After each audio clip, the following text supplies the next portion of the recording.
cool to have a long band, over. You ready to copy? Eyes ready. 800-800-727-9473. All right. Back from New Zealand, the ESSB live stream is here. Good evening from N6MUD. See, we got the stream going here. Hopefully we got a stream we can listen to.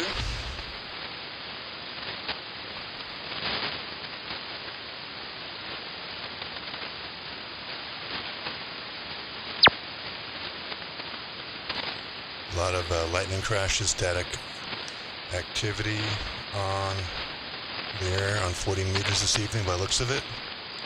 Hopefully we'll have some type of conditions to where we can communicate ESSB this evening. So let's see.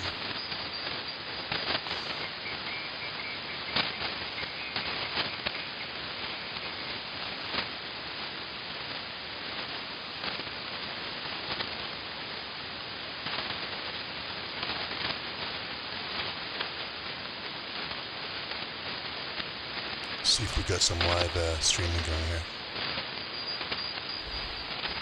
Looks promising. It's been 6 weeks since I've live streamed, so got to get back into the hang of it here. So looks like we got a little bit of activity, and yeah, we're back. So here we go. Good evening, everybody. N6MUD live from San Diego.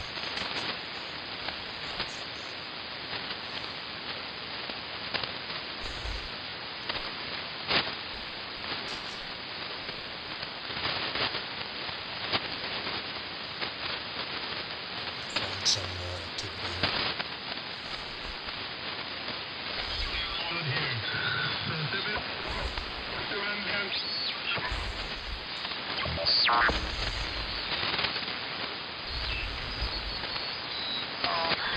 Patient with you, like some people.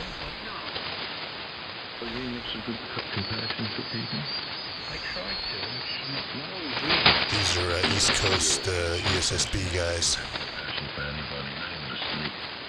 They're 5K wide.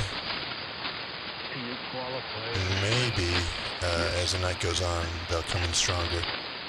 But right now, there's too much static crash going on to engage these guys. Well, now what do we got? I'm holding a conversation, coming up with these great ideas, and something to talk about so far. We have said nothing other than picking that moron without a call sign. Well, that takes up some time. It's worthwhile. I would like them to come in and just say something, you know. How do you hear that I talk about it? Sure. He's stupid. Where are you, still? Let me on the call sign, stupid. I have a question. When did you answer this group? Yeah. Hey, there's Mark in there. Mark's in there. Go ahead, Fred. Okay. Yeah, let your buddy. I'm barely hearing back. I'm doing okay. Hope you are. Yeah, the band's a little weird and it's pretty noisy. He says he doesn't hear it too well either, so I don't know what's going on. Conditions, I mean, new conditions, but I don't know what's going on. Yes, everything is always conditions, isn't it? Well, you don't know what's going on. I just educating you. It's condition. There's no condition. That's why he doesn't hear me. Do you hear Marty, Mark? I guess I do, but a little weak. Well, his receiver is worse than yours. His receiver is worse than yours. No, he got a better radio than me. You got a newer radio, but how did it better? How are you doing, Mark? I'm doing okay. Marty, I think you need Just narrowing up a little bit here. Some of that pass band interference.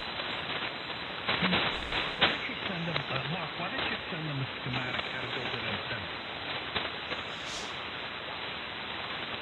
You know, because he's using that piece of junk he sticks in the ground with 3 radials on it. I mean, it's kind of worthless, you know? Well, normally,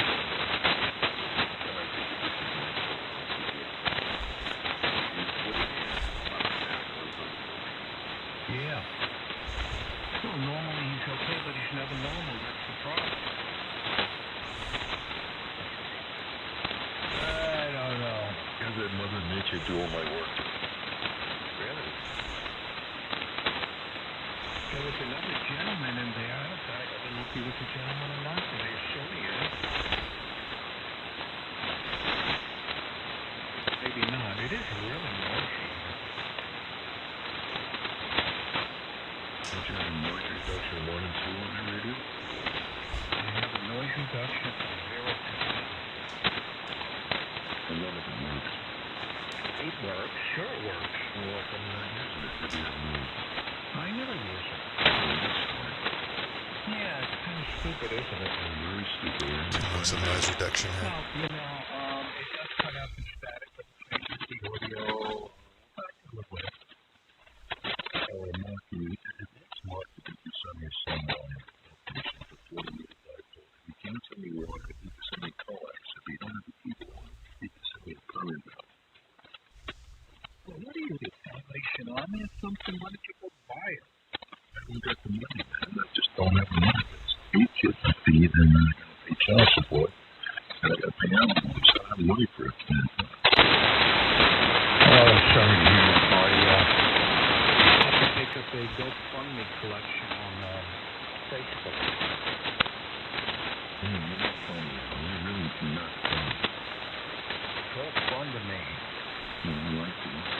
I got the noise reduction on 3. That's about as high as I like to keep it. Otherwise, it sounds like underwater, right? Piece of shit right in there, that's why. What is worse? What better than that? We've never had a good noise reduction anyway. You don't have an 890, man. It's just like, you know, I don't know how do you say things if you don't have a radio to put the experience and to give people advice? You don't, what are you doing? What the hell are these phones?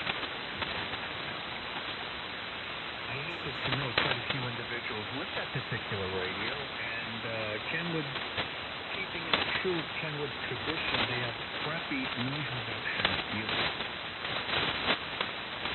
They always have, and they probably always will. Yeah, that makes sense. Will you please ask? Trying to wrangle up some of the local West Coast ESSB guys here. Can you just relay? Relay that. Mark, the other channel.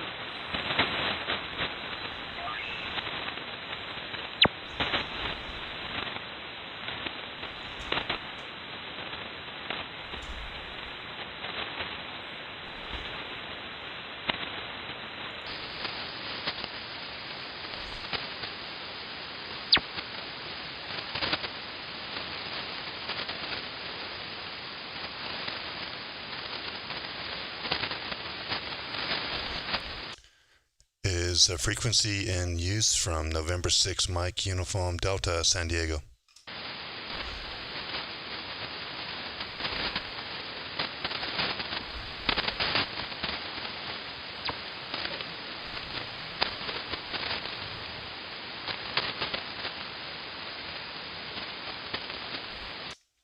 Nothing heard. This is November 6 Mike Uniform Delta N6MUD San Diego.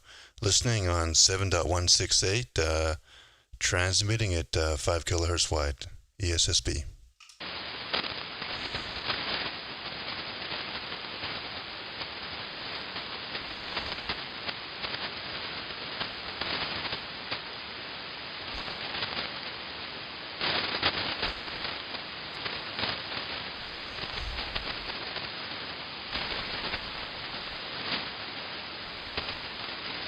Hello, radio.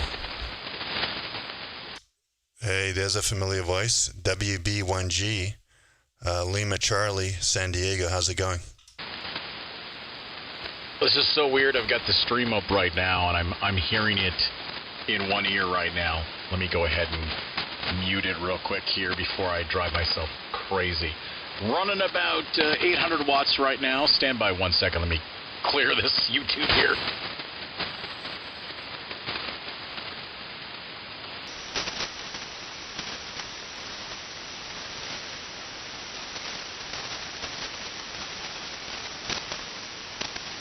All right, there we go. Yeah, I was listening to the East Coasters as well, man. Fun to hear them chewing the rat. Yeah, I mean, I don't know about you. I've got a lot of lightning crashes and static crashes going on, but yeah, you could hear the boom boom coming through all the noise. So I'm not sure what's going to happen as the night goes on. Maybe the conditions will get better and those guys will get stronger. I'm not sure. I got you 15 over there, Smitty, so you're sending loud into San Diego. Fantastic. I'm troubleshooting a problem that might not be a problem. In fact, it's not really a problem right now, and I'm not sure if that's because I'm running 800 watts or if there's something else going on, but there seems to be a correlation to the internet running really slow when I'm up here playing radio, and I don't like that. Is it Wi-Fi internet, or does your son have it connected to a cat cable? Well, the wife is watching Netflix on her phone, which is Wi-Fi, and the kid is hardwired, and they both are complaining of increased latency and buffering on certain things. So I'm not hearing it. I'm monitoring right now. I'm not seeing it right now. So I'm going to see if bumping back up to full eagle, if it reproduces itself. I think what's probably going on, if they're both experiencing it, then my guess is that it's probably something between the cable modem and the router, because the way things are set up here, I'm running a pretty high-end prosumer router. An edge router running, Router OS, or I can't remember. It's not a Netgear or anything like that. And the WAPs are all Unify separate WAPs that all basically, traditional network star pattern back to the router. So the Wi-Fi hotspots aren't built into the router. So the fact that Wi-Fi and hardwire are seeing it, my guess is it's probably something between the router and the router Ethernet outputs, or maybe the Ethernet run between the router and the cable modem, or maybe the coax from the back of the cable modem. So want to put some toroids and ferrites on those bad boys, but unfortunately there's a lot of gaming going on, and I'm going to get some complaining if I do that right now. Yeah, well, you came up for a little bit there. Maybe it's just conditions. You came up to 15 to 20. But I don't think you increase your power. But it could just be if it's happening to wired and wireless, it just could be your provider, your internet provider. But if it only manifests when you're on the radio, then yeah, maybe it's not. Maybe it is something internal there. That could be a tough one. I'm kind of curious. What monitoring tools are you using to monitor your latency and the packet loss and all that stuff? Doing a packet capture on the interfaces on the router to see if I'm seeing retransmissions. Right now I'm not. So this really could be entirely unrelated. And in fact, it's probably the case. But as you know, as a cam operator, when things aren't working, you scratch your nose and you go, God, I hope that's not like some kind of RFI in the router. But I don't think that's the case. All right, well, crank it up to legal limit and see if you notice anything, I guess. That's one way to tell, maybe, huh? Yeah, that is definitely one way to tell. Let's bump her up a little bit here. Okay, this is as full legal as it gets right now. WB1G. I saw a couple retransmissions. Makes me a little nervous. Oh, boy. Well, your signal came up more than it should have. Smitty, you're solid 15 over, and you actually got louder, like in my ear. Your voice got louder along with the signal strength, but that's interesting. Go back and check it out later on the stream when you did that. It's 8:18 right now, so check that out. It was interesting how you got louder on the actual audio and along with the signal. Uh-oh. All right. Well, I'm back down to about a kilowatt right now, so we'll see for now. But yeah, I probably got a little bit of an RFI issue going on there. And the cable modem and the main router are several rooms away. I'm at about 1.2 right now, so not full legal, but 1.2. And gonna keep a monitor here and keep it going. I'm also watching your stream, and that's a good indicator. If I see a buffer, that means I might have an oh crap moment. WB, let me turn your stream on real quick here. Oh, yeah, not sounding too bad right now at 1.2, so maybe I'll run it there for a little while. Yeah, you're a solid 10 to 15. You gotta love that, and your audio is crystal clear as usual. So no RF in the audio that I can tell. So signal's clean. You got some low energy, unlike the majority of last night, where you're cut off kind of a little bit there on the low end. But this evening, you've got it dialed in, sounding good. I don't mind, and we're live back on YouTube, so that's kind of exciting. I wonder if anyone will stumble upon us tonight. And, oops, sorry about that. Just messed up the drive level a little bit there. Got it back. So yeah, hopefully we get some watchers, some lurkers, some old friends of the YouTube channel there. Hey Craig, welcome back from Idaho. Hey James, good to hear you, man. Appreciate it. It's sounding loud from Idaho. Good evening. How's it going? It's been a while, man. It's been over, 6 weeks, right? Yeah, that went by pretty quick, but it felt like forever. But yeah, good deal that you're back. I'm sure all the YouTube streamers are happy. It's been really hot here. It's about 105 at peaks during the day. I think right now it's about 88 outside. The sun's almost down, so it's getting pretty hot out here. Some heat dome activity. Whiskey Sugar 7 Kilo. Yeah, I got to get used to that new call sign. It's a cool call sign for sure. I just got to get used to that.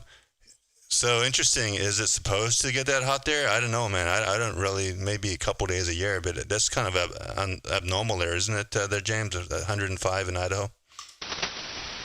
Well, we came in August of last year. It was hot too, but then again, I'm not the best guy to answer that because I'm kind of a homebody. I don't really go outside much unless it's for a late evening walk or getting groceries or something like that. So I really couldn't tell you without any more data points or years on my belt. But it is objectively miserable when you go outside. And Smitty, how are you? Yeah, I'm good, man. What's the humidity situation up there in Idaho? Is it a dry heat? Yeah, it's very dry. Zero humidity. Okay, so that's not so bad. It just saps the life out of you. Like the solar panel brings in energy, that thing just sucks it right out. Tell me about it, man. I was mowing lawns today and getting the trailer back ready to go into storage, and came in at one point, and I'm like, I gotta just drink a bottle of water and chill out. It's just sucking the life out of me. Yep, so back indoors we stay for, I guess, the next week, where it's projected to be pretty close to 105 for 7 to 10 days. Pretty crummy. There's no clouds projected, so it's like, double damn. Well, down here, we're heading into a heat wave, too. There's a heat dome that you're talking about, but it may be the same one. I have to look, but there's a heat dome that's encapsulating most of the western United States. Is not going up as high as you, Smitty, I don't think, but it's kind of like a strange shape. I saw it on the news this evening, and it's going to be in the low 90s in San Diego starting on Wednesday. So that's probably the same one you're talking about. It's extending up into Idaho and the whole western United States there. So yeah, we're feeling it. Got up to 85 today here, but the humidity was crazy. That right now the humidity is 70%. So 85 degrees, 70% humidity is kind of muggy. All out of Baja, that humidity. So the humidity is going to go away, and it's going to increase the temp up to in the low 90s. So yeah, summer's here. And for me, coming back from winter in New Zealand, which is the highs were in the low 60s, the lows were mid to upper 30s and low 40s, is quite a difference in temperature I got to acclimate back to. Wow, 70%, you can cut the air with a knife and eat it. Yeah. And for San Diego, that's rough, man. Yeah, well, I think we're going to get a little bit of it here, too. Tuesday is 101, and Wednesday is 102. Only 30% humidity here, so it's a dry heat. So we'll be fine with, we know 101 and 102 here in Sacramento. Yeah, but you've got a heat pump or an air conditioner, right? I'm assuming, James, you're all good inside, right? Well, thank God for the 9-cent kilowatt hour pricing. I don't know how long it's going to stay like that with all these stupid data centers getting put up, but I was considering getting a portable dual hose AC unit for the living room and the bedroom. That's where we spend 99% of our time. And plugging that into the EcoFlow with the panels out there, and that's just basically a free AC. Yeah, you should do that. I got one from Costco. This was before I got solar, and I put one in the master bedroom. But definitely make sure it is a dual hose one. They're way more efficient than those single hose ones. And it cools down the room, just the bedroom, real nicely. And you're right, man. You could power that from EcoFlow. I don't know how long you get out of it. You'd probably get a few hours out of it, and enough to keep the bedroom cool, you know? 9 cents a kilowatt hour? I hate you. Bursts here and there. The sunlight, at least, should be pretty close to free. Go, Smitty. Yeah, sorry about that. I just got angry. Got super angry at you. I said 9 cents a kilowatt hour.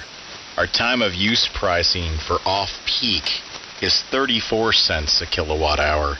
On-peak, 59 cents a kilowatt hour. For us, on-peak. Guys, the revolt hasn't happened yet. The power revolution of the people. Because that is stealing. That's outright theft. Well, for us, on peak, Smitty, 85 cents a kilowatt hour. That's why I have solar. You gotta be shitting me. No, man. That's why I do time of use. So I've got a big fat 21 kilowatt hour battery. I charge it at 15 cents a kilowatt hour at night. And then between 4 and 9, I put most of my big circuits, like my AC and all of the stuff I use, on that battery. And then during the day, my solar obviously charges stuff up too. So yeah, man, it's expensive to live down here in San Diego, man. The power is outrageous. Craig, are you night switching that, or do you have that smart panel? No, I don't have a smart panel. I just use smart panel is not reliable. I put in just a transfer switch, and I put those circuits on the EcoFlow, and then the EcoFlow's got this cool mode called pass-through. So when it's in pass-through, it's pulling power from the grid, and then you can set up your time of use plan, and you can tell it when to use battery and when to use grid power, all from within the EcoFlow. Yeah, I saw that in the app. I never tried it yet, but it looks pretty interesting to use it. All right, so you have to go out in the garage and hit the switch. That wouldn't bother me. Did you have a pro do it for you? Yeah, I had a pro put in the transfer switch, but I just leave those circuits always on. I don't really flip switches much. I've got certain circuits that are always on the EcoFlow, and it's just EcoFlow is managing when it's using the battery and when it's not. That's the key right there. Is the EcoFlow determines when, it automatically switches from battery back to the grid, and it handles it all itself. How low I got a question. has the big auxiliary battery gotten before? Is there a way to tell? There's another comment in there. 1 second, James. Yeah, the comment. Go ahead. N6MS. I was going to ask you if you're on battery, if you run low on battery, does it automatically switch over to the grid? Yeah, it's got this mode called reserve mode, so I can specify how much percentage of my battery I want to reserve for that purpose, for reserve. I put 20%, so when it gets back down to 20%, it'll automatically flip over to the grid. Roger. Yeah, I just have solar, and I've eliminated my bill, but I don't have room for a battery. Yeah, well, I have a poor man's battery system. I got a really big, huge 21 kilowatt hour battery that I hook up to an EcoFlow. So it does for my small house, it does fine. What was the last comment there, James? I missed that part. Oh, let me think real quick. My short-term RAM has buffer overflow that I have to really try hard to remember what that was. The main big battery that you got on Amazon or wherever it was. Is there a way to tell the capacity and how low has that gotten before? Yeah, so I got that from Brian, KC2G&V, and it's about a year old. It's barely even used, but yeah, there is. I've got a Bluetooth monitoring app, and I can also so I can monitor everything. I can monitor the current SO state of charge. I can monitor how many amps are being pulled. You've got full-fledged BMS monitoring from on my phone. Lowest that's been is 30%, so maybe 25, 30%. But very rarely does it get that low because I just don't use enough power, in one day typically, and then the next day it'll charge up. But so I haven't really been in a situation where the power's been out for an extended period of time where I've actually had to use that big battery down, draw it down. So so far I've only been using that just for time of use and then for mitigating, my AC net when during peak hours between 4 and 9 p.m. Yeah, okay, fair. So it sounds like maybe it gets theoretically down to like 60 or 70% and just charges up the next time. That's what I hope to have happen if I get that AC unit in the living room. It will just pay for itself slowly over time. Yeah, that's the way to do it. But for you, since your power is so cheap, your ROI is going to take a lot longer than, because my power is 8 times at peak. My peak power is 8 times more expensive than yours there, James. So my ROI is a lot shorter, Yeah, that's true. I saw some other little tidbit on YouTube yesterday. There was something about Lake Mead getting so low in the water level that if it goes down like another 80 feet, I don't know what it minimized to, but I think it's like 80 or 60 feet. They have to shut off the water flow to California. So if the power is not expensive enough, the water sure as hell will be. We should just push all that extra need onto all of our nuclear power plants here in California. They're over. Yeah, no doubt about it. Yeah, it's keep in mind, in New Zealand, right? I thought New Zealand's power was expensive, but it's not. Very few people have solar in New Zealand because they don't get. They get sunshine, but nowhere near as much sunshine as there on the West Coast. And then their power rate is, I think, 14 cents a kilowatt hour, 14 cents. And then they have time of use, and it goes up to 20 or something, but nowhere near as extreme as the West Coast here. And all of their stuff is hydro. They do hydro and some wind, but they don't have any nuclear there. But somehow they figure out how to deliver power cheaply to the consumers. They don't have fire risk. There's none of that going on. So that's probably right, Smitty. Is what's going on here is the power companies on the West Coast have to mitigate all of the cost of those fires, those billion-dollar fires that they have to end up paying for. Exactly. Hey, there's some light at the end of the tunnel here. It looks like if I qualify as a low-income home, the CARE program will get me 24 cents a kilowatt hour. What a deal. Yeah, it pays to be poor, right? Guess so. And good evening, Mike. I heard you in there earlier, and you're sounding good, by the way, Mike. I don't know what you've done. I haven't heard you for a while, but sounding good on the audio there. Thank you for that. Yeah, we have really high rates here, but I was grandfathered for the time of use, so I kept that.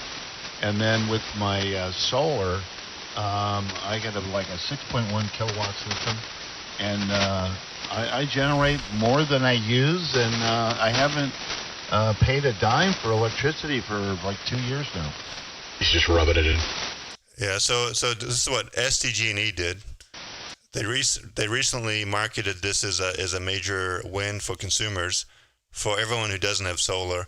The off-peak hours are now 10 to. They added off-peak from 10 to 2. So for anyone that's not using solar, that's great.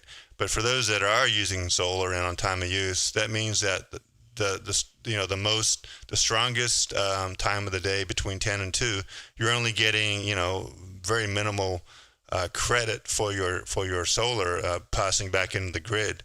So all of a sudden, those people that were break even, those people that like myself that are pretty much break even, next year are no longer going to be break even because I'm getting a lot less credit for that power I'm putting into the grid. So hopefully PG&E or whatever you guys have up there does not do the same thing. It doesn't matter if you're grandfathered in under net metering 1 or 2, they can still change the amount of credit they give you for peak and off peak or whatever. So that part of it, I guess they can change anytime they want. Yeah, they just switched the peak times around. Peak used to be in the afternoon. Now it's at night. So they're just trying to screw the people with solar. Well, I think they're also screwing the people that don't have solar, at least up here, PG&E. Let's play a little game. I'm sure that I'm going to lose. What was your PG&E or SoCal Edison or the Republic of Idaho Power Company? What was your bill? I'll start, by the way. Mine was $962 for last month. Holy crap. $900? Yes. And that's not even the peak of summer, right, Smitty? We're just getting started here.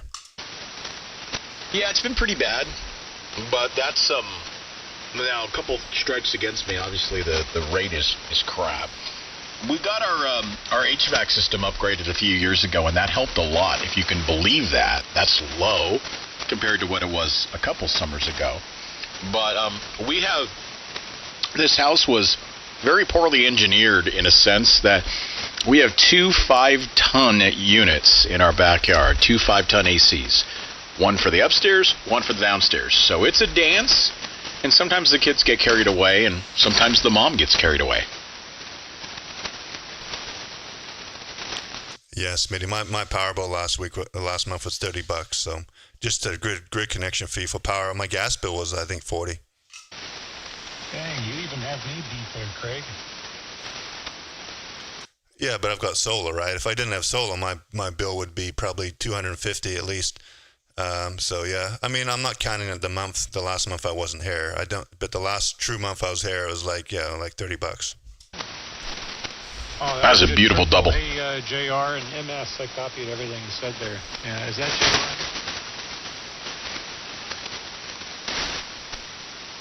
I could have swore that was JR. The double, I think that was me. That was Can6MS, Mike in Valencia. Yeah, I copied your whole transmission there. Craig was on top of you a bit, that it's the acquired skill of ham radio. You can be bilingual in a sense.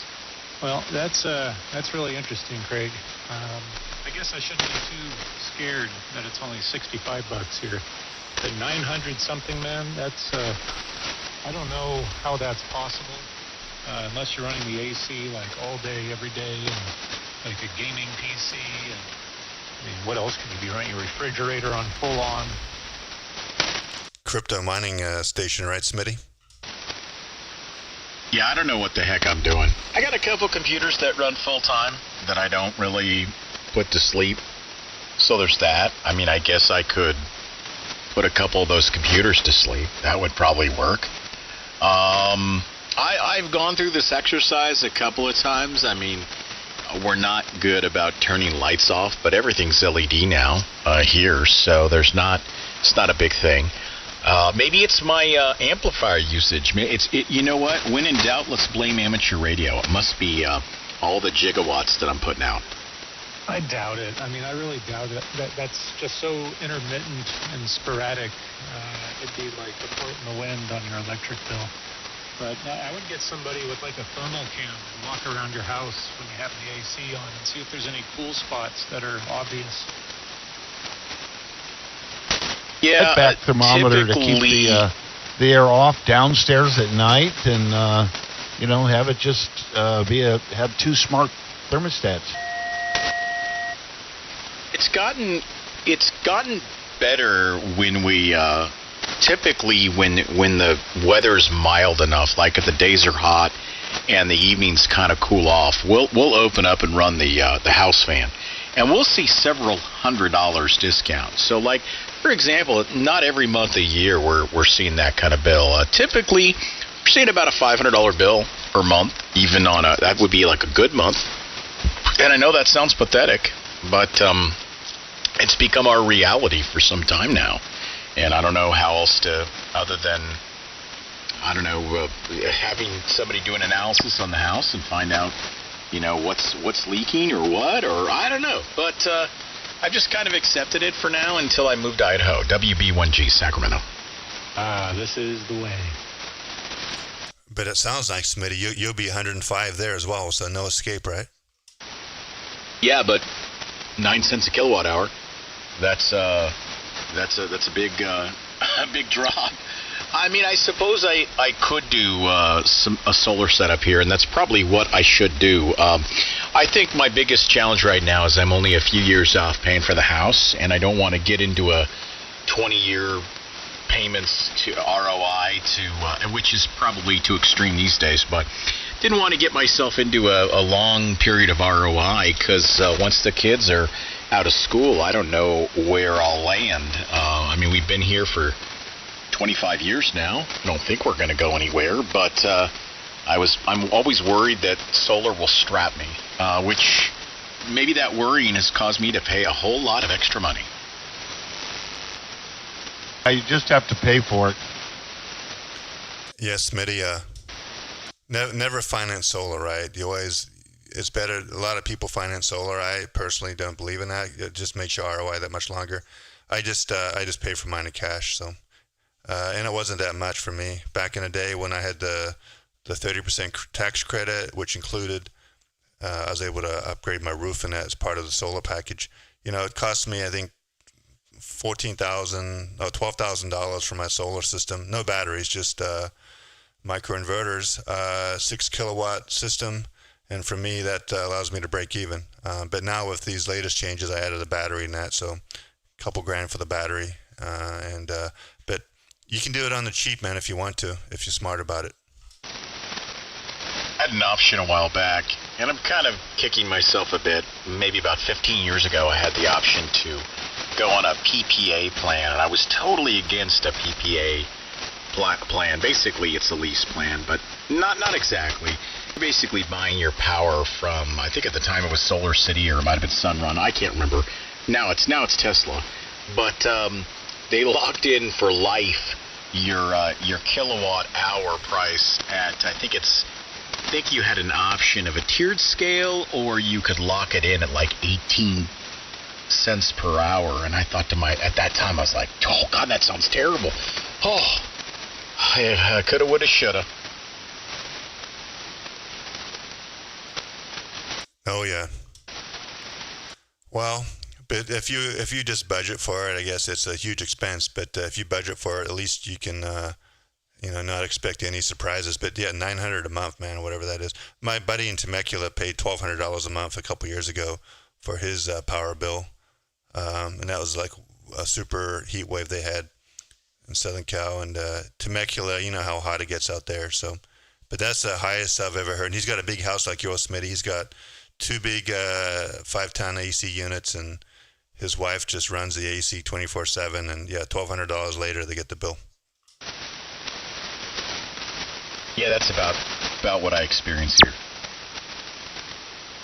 Secret is you don't have to replace all of your electric. You just have to provide enough electric to keep you out of the higher tiers. Roger that, Mike. Smitty, do you have a pool? Negative. Okay. Well, yeah, I was living with my grandfather, and he had a pool, and that was in very expensive Laguna Hills, California. And with the pool pump, it was like a 600-watt pool pump that runs for half the day. But his highest bill was no more than about $500. That's with AC and everything. It was a big house. I run my pool pump. It goes 8 hours a day.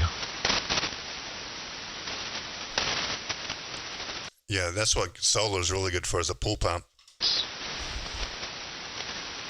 Double. Oops, sorry. I was asking your pool pump. I know nowadays they've got those variable pumps that are supposed to save you quite a bit. They do, and I'm going to get one soon. When this one wears out, I'm going to get that one, and I'll probably save, maybe 30%. It's a pretty big number. 30 over there, Mike. Everybody's Roger. calling over here in Idaho. I'm going to check out here to watch TV show with the wife. And you all enjoy yourselves. Quitter. WSNK and Potato Land. Quitter. All right, James. Hey, man, thanks for stopping by. And I still got you really strong here, but maybe the cliff's on the way. Have a good evening, 7-3s. See you later. And by the way, I want to say hi to, 7-3 James. Hope you come back out. I'm sorry to have offended you. Sorry. I couldn't resist. And hello to the 10 SWLs that are watching on YouTube right now. We got to acknowledge those folks. Yes, we're back on the air, folks. We are back on the air. Yeah, so good point there. The MW3 LUR station who wants a download link to Thetis. Thetis is software that's really rig dependent. You've got Hermes lights and Apache Labs Anans that the software is for. So let me know in the comments what your receiver is, what your SDI receiver or radio is, and I'll let you know if Thetis will work with that radio.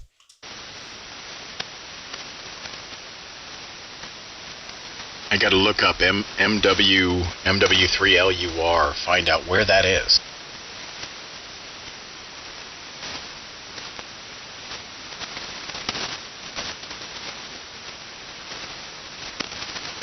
Okay, it looks like that is the UK from beautiful England. Well, good morning to you there, Jay. I think it's Jay Roberts, and you're up. Let's see, you're up in the northern part of Great Britain. I've never been that far north. I've been as far as Sheffield, and in that general area. I've been to Manchester, and then I've been to Scotland, which I will not say is Great Britain, by the way. But hello to you, sir, from beautiful Great Britain. The Eastern Shore, it looks like. Yeah, thanks for joining us. And SDR version 4. Smitty, are you familiar with that? It's probably a USB stick or something, but I'm not familiar if that'll work on Thetis. I don't think it will. Yeah, it sounds like one of those RTL dongles or one of those little SDR dealios. Maybe, Jay, if you could share a little bit more about, let's see, K4IBC here, I guess. Well, that's somebody else here. And say hello from the southeast. Okay, sorry, I'm just stream of consciousness near here. K4IBC, hello to you, southeastern United States. And then, as far as you, Jay, yeah, share some more information about that. I don't think that's going to probably work with this, but I don't know. Could be worth a shot.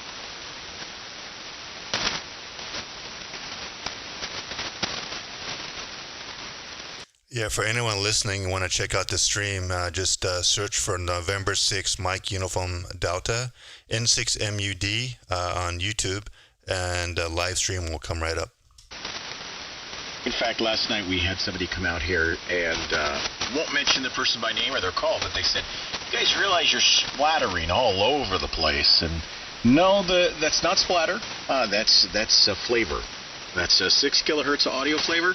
And if you've ever wondered why we do that, what's the whole point of that? Take a listen to the stream, because that'll give you a very good indicator of how we hear each other. And then you're going to be like, oh, I get why these guys do it now and why they don't just do 3K. WB1G Sacra Tomatoes. I have a comment on that, on the software. The setup only lists Hermes Light, Anons, and the Anvalina. I don't know what that is. But the software I have will work for a Hermes Light and the Brick 3. You just have to change the protocol. So no other settings. You can use it on both. Yeah, but Mike, what he's using is some type of dongle, I think, that he plugs into his computer. So it's not really a transmitter. It's probably just a receiver, an SDI receiver. So it's probably great. It's just I don't think Thetis is going to work on that software. Work on that piece of hardware. So unfortunately, but the fact that he's into SDRs and that's a good start. Check out the Hermes Light 2 though. Hermes Light 2 is real cheap. 5-watt transceiver. Get it for a few $100, and that will work on Thetis. And it's a great SWL, great just for listening. if you don't want to transmit. It works on Thetis. You can do everything, most of the stuff that you see on the screen on this stream, the Hermes Light supports. So it's a real nice, cheap, inexpensive way to get into to ESSB. By the way, Jay, we're keeping up here on the chat here. It says, yeah, it's an SDR USB dongle. So, yeah, I don't think it's going to work with Thetis. You know what you might want to try that we run on the side. And, in fact, I ran it for a while here today, Craig, and I'm liking it more and more, but there's still a few things I don't like. But, Jay, Mike Whiskey 3, Lima Uniform Romeo, you might want to try Zeus SDR. And that is, you can Google it, but Zeus SDR might work. It's got that rig auto detect there at login. I'm afraid to launch it right now. It'll probably mess everything up if I try to do that. But I kind of wonder where that, maybe you know, Craig, where does the support for Zeus end? Yeah, Zeus right now is just for Anans and Hermes, and maybe the brick. I'm not sure, but it's limited right now. But he could add additional things. And by the way, Smitty, I had trouble. I couldn't even download the latest version of Zeus. The repo was down. GitHub repo was down. I didn't waste my time trying to figure out, did he move the code, or how did you get the latest version to download? Where'd you go to find that? The repo was down. I had to go to, there was a website, a Zeus SDR website that I believe is his. It looks like it's his. And so I downloaded it from there. The 64-bit version was there. I think it's 1.5 or can't remember what it starts with. But I downloaded and installed that. And push to talk worked, which was great. So like it honored that, and that worked. Looked like Pure Signal. Well, it's funny. I don't know that Pure Signal was actually working when I tried it. But my biggest problem was that I can't calibrate. And it does sound like I'm on frequency, but when I calibrate, I sound like a chipmunk. So then I got to revert. And I'm still getting used to some of the other stuff, like the waterfall. I'm just trying to play with it off hours where I'm not, like, relying on it. But I don't know. I'm still getting used to it. Yeah, it's different than Thetis, but it's got a lot of cool plugins. I don't know if you went to the plugins page. All types of audio rack plugins, RF2KS plugins, just tons of plugins, and that whole architecture is really extendable so that they can easily add additional plugins. So we'll have to see where it goes, but Zeus may end up being the next Thetis. The cool thing about Zeus, right, it's a server, and then you access it through a browser. The client's either a browser on whatever device you want. So that makes it very, very flexible. You can work it remote. You can work it on your cell phone and all that stuff. So in terms of the architecture, the software architecture behind it, it's leaps and bounds above Thetis. So it's just missing a lot of the functionality. Keep in mind, Thetis is like 10 years old, over 10 years old, right? And Zeus is only less than 6 months old. So they've built a lot in the last couple of months thanks to Claude Code and AI in that. So, we should see some rapid development here on Zeus, and it could be the next replacement for Thetis. We'll have to see. One thing I notice is the amount of changes they do so quickly. Something comes up, and the next day he's got a new version out. It's moving rapidly, so I think it has a lot of potential, especially when they get it on Linux. Yeah, and there's more than one. There's a couple of good developers on that project. So you submit a bug, Smitty. Now you can submit a bug, I guess, through Zeus, and it automatically routes it to the correct people. AI analyzes the bug and kind of like lets you know how severe potentially how much time it's going to take to fix it. So, and then AI will even create a PR and then just put it up for your review if it thinks it can fix it without human intervention. So all of that technology, man, that's pretty cool technology. As a developer, I wrote code for most of my career. That is the nirvana for bug fixes. If AI can make the code changes, create a PR, and all you have to do is review it and then merge it. Save you so much time.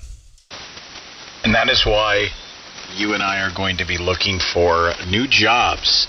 I'm laughing about it, but there's some truth there, you know? Yeah, no, I did that actually. I submitted the bug for the calibration, and I noticed it came back, and I guess I kind of didn't really pay a whole lot of attention. I sometimes don't read when I should. So I didn't. It did come back and said something, and I was like, yeah, okay, submit. I didn't really pay attention. I should have.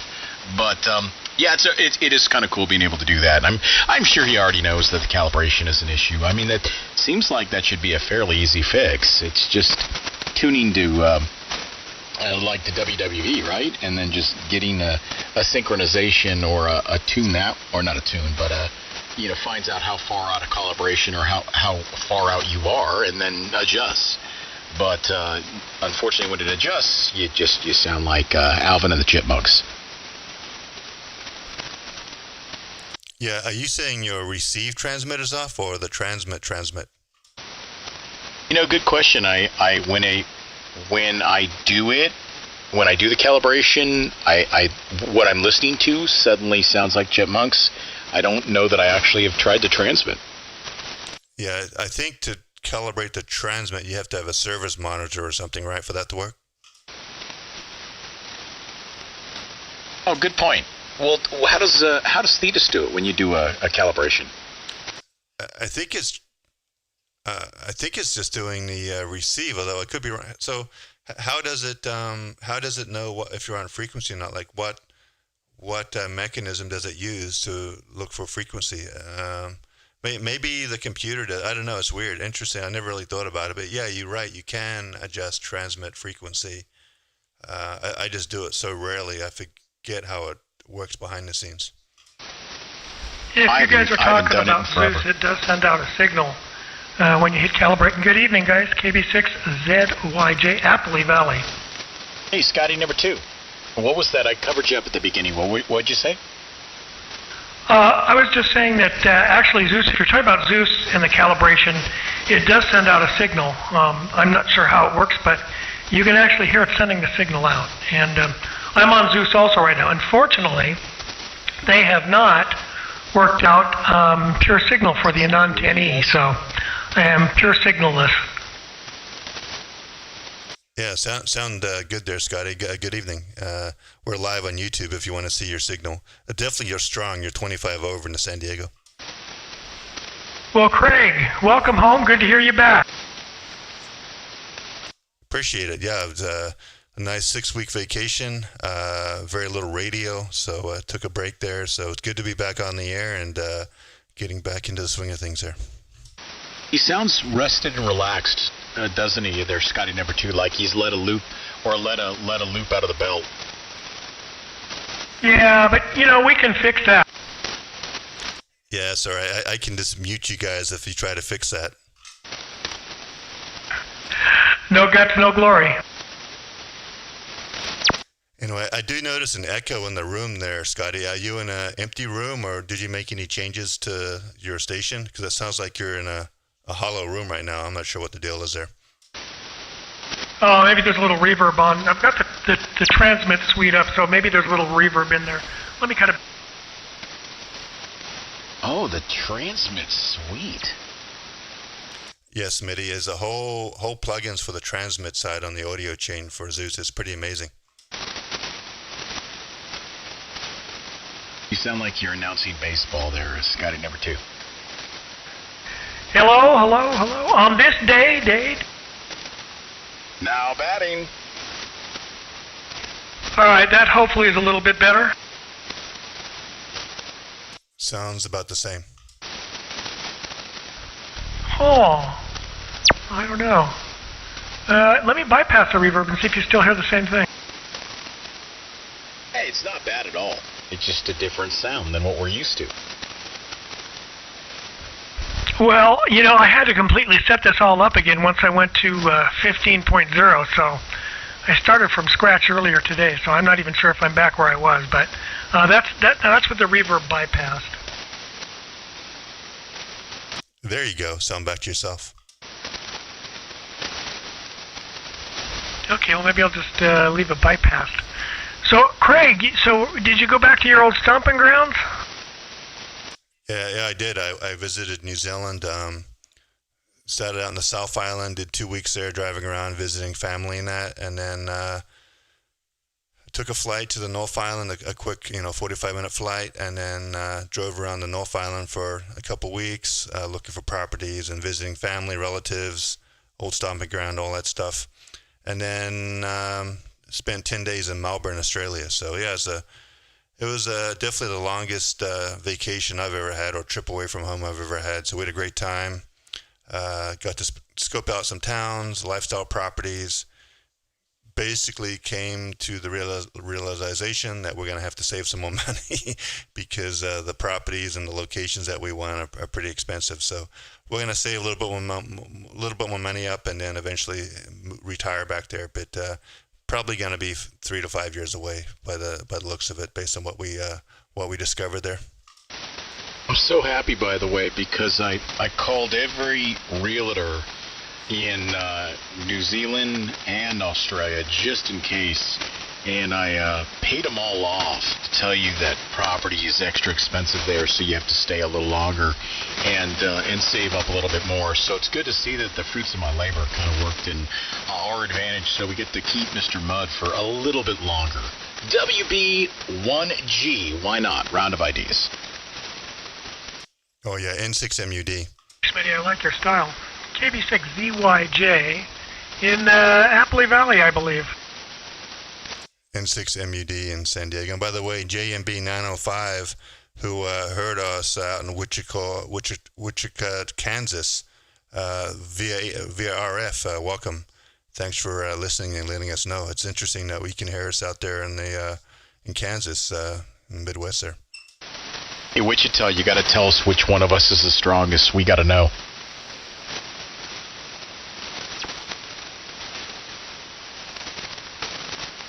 I mean, not that it's a competition for some of us.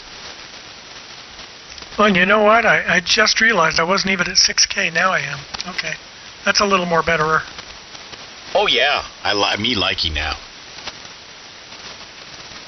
Warm yourself up a little bit, though. Give us some more boom boom in the bottom. All right, hold on a second. Let me see what I can do.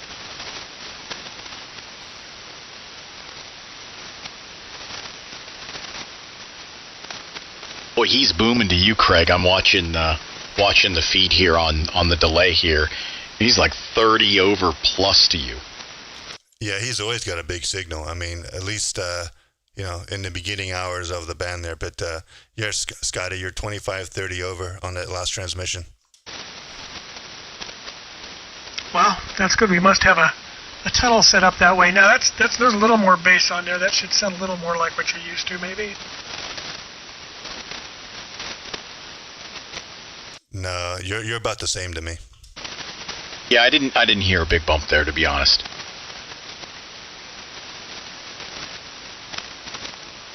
Well, like Thetis, there's a couple of different places to bump, so let me try the CFs.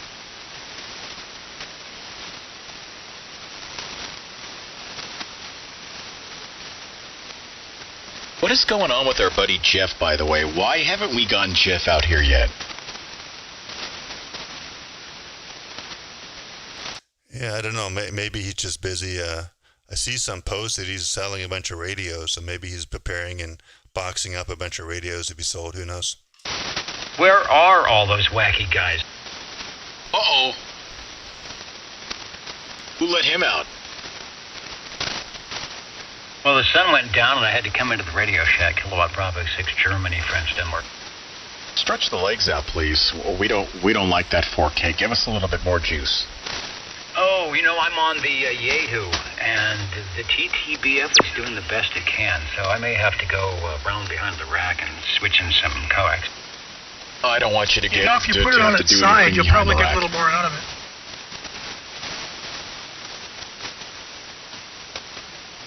Yes, Smitty, Kansas say we're all about the same signal there. And Dennis, good evening. You sounded great last night on that stream. the first time I've heard you on that ribbon microphone, man. You had some good lows on that microphone through the audio stream on YouTube there.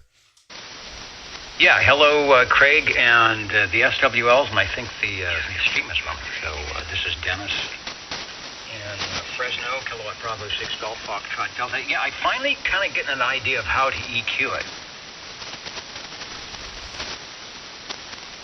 Yeah, sounded good. I'm kind of curious, does that same audio feed that we hear coming through YouTube, does that go out on the AM radio, or is it a different set of EQ? Yeah, if I can take 25 words or more here to talk about audio, so apologies in advance.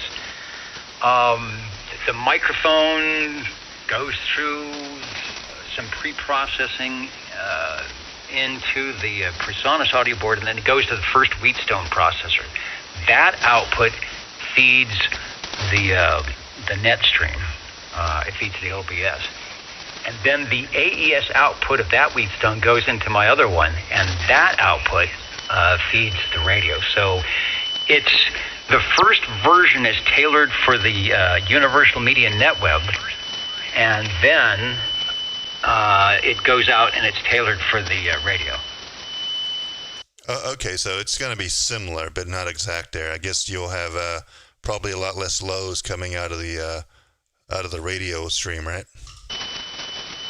Well, actually, I have less highs going into the Universal Media NetWeb because it seemed like it was tearing. And then, depending on the radio, if I was using the Voodoo radio, I could get away with the lows. But and I'm running AM, so yeah, I compress a lot more for the AM for the radio, and I use a lot less compression for the YouTube feed. Well, good deal. It sounded great last night, though. So, yeah, definitely. I like that new microphone, and I like the new mic flag there. So, old tube radio there. So, good deal, and good to hear you got the RF2K back, and hopefully we'll hear that. That'll make a big difference for the listeners out there too. All right, hey, the microphone is borrowed from the radio station, but I'm kind of keeping it. It's a long-term lease. Go ahead, Smitty. I was going to say it's a long-term lease. There's nothing wrong with that. You're testing it for efficiency. You're making sure it's ready when it needs to go on the air, on the commercial airwaves, and you're exercising it. So I see no issue with this at all. Okay, yeah, and it's sort of like a long-term lease, and I learned something about the microphones. It is a rebuild of an RCA 77DX, and they have active and passive. If it's the passive, it's the original ribbon microphone. Please do not run phantom power. But when they make them active, I think this one has a transformer in it that gives you a little bit more gain, so you don't have to run 80 dB of preamp gain, which is kind of hard to do. And you need the phantom power supply. So I'm running phantom power supply to help it out. But that's what I've found out with that ribbon microphone. What else? I think that's it. Oh, RF2K. Yeah, what is it? 9 weeks. I finally got the email. Said, yeah, you were right. Found the issue. And so that 9 weeks is the bad part. The good part of all of this, and then I'll relinquish here and I'll let somebody else have it. When I sent the unit in, it was under warranty. By the time it got on the bench, it was no longer in warranty, but it was fixed as if it was in warranty, and so it cost me $0, including shipping, KB6 GFD. Oh, fantastic. Yeah, he's good about that, but the fact that it only took 10 weeks or 8 weeks is a miracle. Most people it takes, 50 weeks. Well, that's crazy. That to me sounds like they got stuck behind the couch or something. So, and then Dayton was in between that. I was actually, at week 5, I was down in the area, and I said, can I come by in a week and pick it up? And he says, no, I'm going to be in Dayton for 10 days. So I was like, okay, I'll wait another month. All right, but anyway, we're using it now. Power output, 6.7 ratings, about 600 watts, and I'm running the 40-80 meter dipole on the roof. So it's total NVIS. All right, anyway, hello to the listeners, and as you know, we are all glad that the mighty Mud is back and beaconing the airwaves. KB6GFD. Hey, by the way, I saw the, I can't remember which check-in it was, but you had a guy that did a little AI caricature, is that what it is? Yeah, of yourself. Kind of like flying around. That gave me a good laugh last night. I saw that. I'm like, that's fairly accurate. Maybe a slightly younger version of Dennis. I don't know. Well, he probably took it off a picture somewhere, but he does the net I do, and then there's a Friday night sideband net, and he does that guy as well. And he's kind of got the personalities down between the two of us. And sometimes he uses copyrighted music, so last night it didn't sound like it was, and that's why I played the whole thing. But yeah, it gets a laugh, and it makes you wonder what was the comment? What has God wrought, or something like that. Anyway, I'm out of here. KB6GFD listening. All right, Dennis. Through the board last night when you played that back, because it actually sounded like we heard it over your microphone. I don't know if that was intended or not. It shouldn't have been. That was out of the computer, so it's going through, you know what? It's going through minimal processing. So it's going from computer and then straight into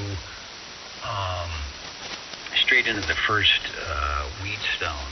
Now you guys, anybody that's coming through the receiver goes through the prism and then in, so just to keep the levels up. So that's why I do that, to kind of keep the levels the same.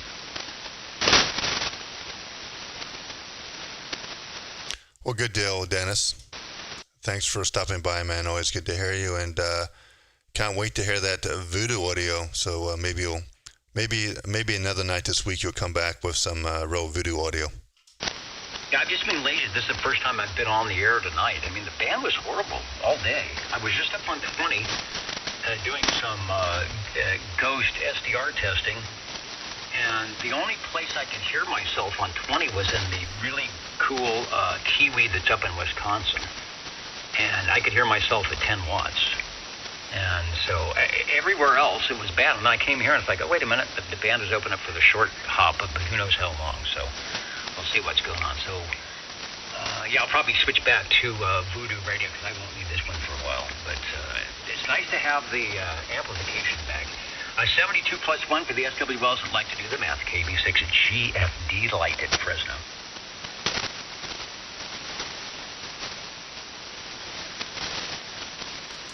All right, N6MUD, San Diego, live streaming. If anyone wants to check out their signal or listen to some ESSB 6 kilohertz audio, just open up YouTube and search for N6MUD, the call sign, and click on the live stream. 20 people out there, right there. And it's okay there, Kansas, Wichita. I don't know your name. I just see your username here on YouTube, but you don't have to tell the guys that I'm the loudest there. That's okay. Everyone gets all sensitive, and, you know, it's okay. We'll keep it between you and I.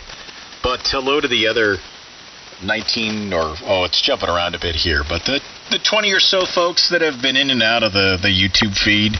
If you're listening on the air, you can go out to YouTube, and it's a good measuring stick of what ESSB sounds like to Craig and I as we talk back and forth, and Dennis and Mike and everybody else. So we always hear, like, why do you guys waste the bandwidth? What's the point? Well, you go out to YouTube, you'll hear the point. It's just a different way of communicating, and it's fun, and it sounds doggone good. WB1G, Sacred Tomatoes. Oh, and by the way, guys, KB6ZYJ, and as embarrassed as I am to say this, you know, I just realized where we are, and I'm out of band, so I got to get out of here. I didn't realize it. So anyway, I just wanted to say hi real quick. So good to hear you back, Craig, and well, Smitty, you know what I'm going to tell you, and you'll tell me the same thing back. So listen, guys, I'll catch you when you're up in the other part of the band. Anyway, take care, and I'll catch you guys soon. KB6ZY. Scotty, you're intercoursing things up here down in the extra portion. How dare you? I'm reporting you to the FCC right now. See, that just goes to show that we had absolutely no idea and weren't checking our work there. So it's all good, man. We still love you. WB1G. And Smitty, we can QSY up if you want to general. Goodman 7-3 and BC. Hey, Scott, if you want to hang around, we got no problem moving up. 199's kind of clear right now. We can go up to the old stomping grounds. Let's see, I'm looking at it. Well, Craig, you might even, why don't you check down there? But there's a lot of space up there not being used, so we can scooch ourselves up. Howdy, Craig. Well, listen, I don't want you guys to have to do that on my account. You guys, good to stay. I'm going to be going horizontal pretty soon anyway. You know, I'm old, so... yeah, you are. I have to get my beauty sleep, but I appreciate it, guys. Oh, God. It's so good to hear you both, though. I really always enjoy the time with you guys. So listen, you guys carry on. Keep on keeping on, and I'll catch you guys soon. Kilo Bravo 6, Zulu Yankee, Japan. All right, Scotty. Mark, welcome, CCA. If you guys want to QSY up to 199, we can try that. I'm game. Let's go to the old stomping grounds. Okay, we'll see you there. WA7CCA. Let's do it like the old time. 7.199. QSY now. Is the frequency in use?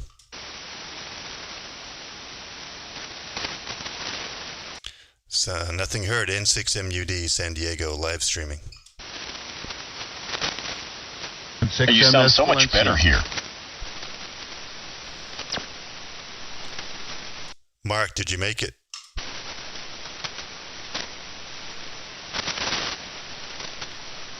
Maybe he's tuning up there. I didn't realize that.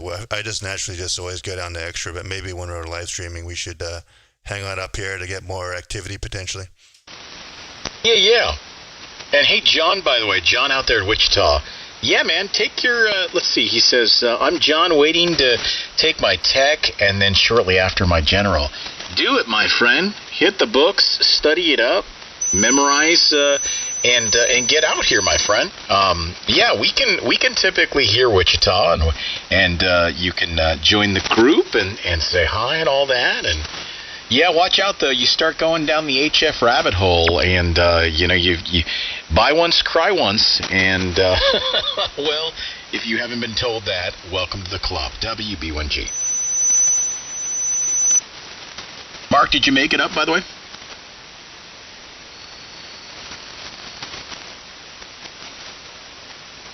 How did we lose CCA? Well, I have to tune up because I have a very intricate radio station. My apologies. We need to respect the in-place systems for CCA. Welcome back. Well, thank you very much. Where are you transmitting from this evening, Mark? Arizona or Big Bear? Yeah, we're here on the New Mexico-Arizona state line. How copy? Yeah, 20 over. That's why I can't tell. I got to ask. The only way I can kind of tell is a little bit of phasing there when you're in Arizona, but good signal, 20 over. Okay, well, welcome back, and I'm glad you are back, and hello to everybody else. And so I think we're all tuned up here now, and I hope I sound okay. Oh, phenomenal. Yeah, thanks, Mark. I appreciate it. Just getting back into the swing of things here. Figured I'd start up the stream, see what everyone's up to, and a lot of lightning crashes out there today, static crashes, but everyone's 15 to 20 over 9, so everyone's being heard easy, loud and clear. So sounding good out there, and I'm kind of curious, Mark, have you been following the latest saga with that new software called Zeus, and how you can natively load it on the G2, the version you have with the screen, so you can actually run Zeus on the G2 natively, and no PC required, so that's pretty amazing. No, I have not tried that. I had heard of that, but it's just a matter of time. I've been working on my audio here, So we have a whole new audio chain in here. I replaced the entire thing. Different gear. Some of the same models. The AFX 230 is in here. But new microphone. We're running the Electro Voice RE27 ND. And we're running the modified Voodoo box in the side chain, which is the Behringer EX3200. So are you on the 950 SDX, or are you still on the Anan? Uh-oh, we're getting our antenna charged here. Hold on. We got thunderstorms out here, so we got... I'm detecting voltage going to ground here. Okay, no. I'm on the Anan 7000 DLE Mark III. Oh, yeah. And that is not me with the sound effects, by the way. I would take credit if it was.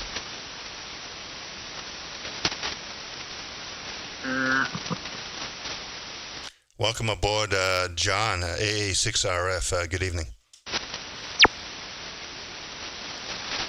Yeah, another listener out there. He can transmit. Just not sure if he's in transmit mode.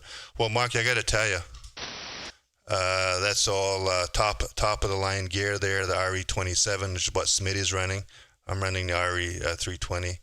The cheaper version, probably less less functional, but works for me. And your audio sounds like yourself. I mean, it's been a long time since I heard you, so you kind of sound like you used to sound, although. I'd have to listen a bit harder, but it's been a while since I heard you, Mark. I mean, if you would not have said anything, I probably wouldn't have noticed any changes, but I'm not sure if that's good or bad, but also it's probably because I've been away from radio for so long. Yeah, and having a hard time hearing people. We got a lot of, I have 20 to 30 over S9 of static, and I'm listening on the Big Bear SDR here to you guys. Yeah. Do you have to unhook there? I mean, you might have to unplug, right? It sounds like there's a major storm out there where you're at.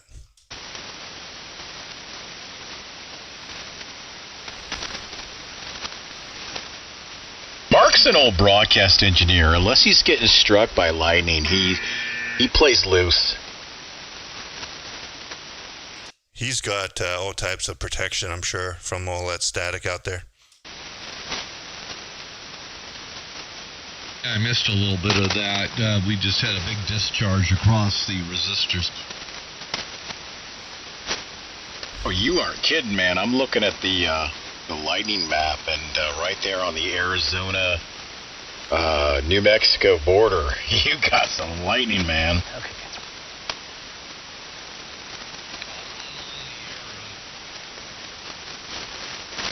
Uh-oh, we lost you there, Mark. What happened? Yeah, too much voltage on the antenna. Yeah, all right, man. Well, maybe you should unplug and protect that radio, protect all that gear.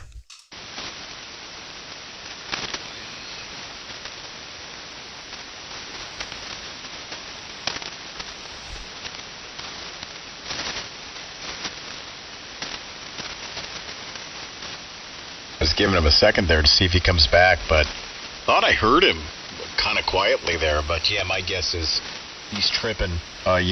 He's tripping something there with static discharge. So, Mark, no problem if you don't want to transmit again. We get it. Oh, man, we get it.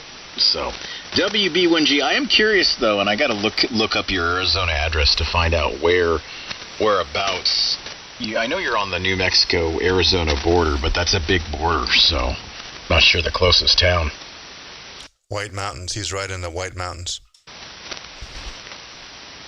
Got it. Okay, I'm back. Let's see. There we go. There, the clear signal just kicked it. So what do you got there? Do you have a bunch of polyphases, Mark? What are you doing for your lightning, all of your, your lightning protection there? Oh, I'd have to send you a drawing. I have a whole dissipation field with 16 ground points. Holy moly! Wow. Yeah. So when a big discharge comes, it completely takes out your receiver, and you can't even transmit, right? Well, I can hear, but the noise gets you get the arcing and the discharge static, so it takes out the signal on receive. So I can't listen, but I can transmit, and people can hear me just fine while I'm on the air with several thousands of static volts coming in onto the antenna wire.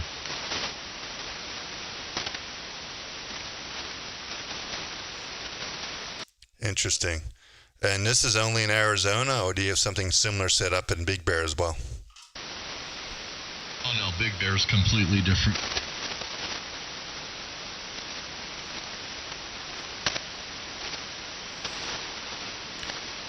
Wow, you're putting all of that broadcasting engineer knowledge to practice there, designing antenna systems, designing audio rack systems, side chains. Sounds like you've been pretty busy out there in the desert there, Mark, so, but it's all working. Sounds great. Yeah, well, there's no desert here. We're up at 7,000 feet or so.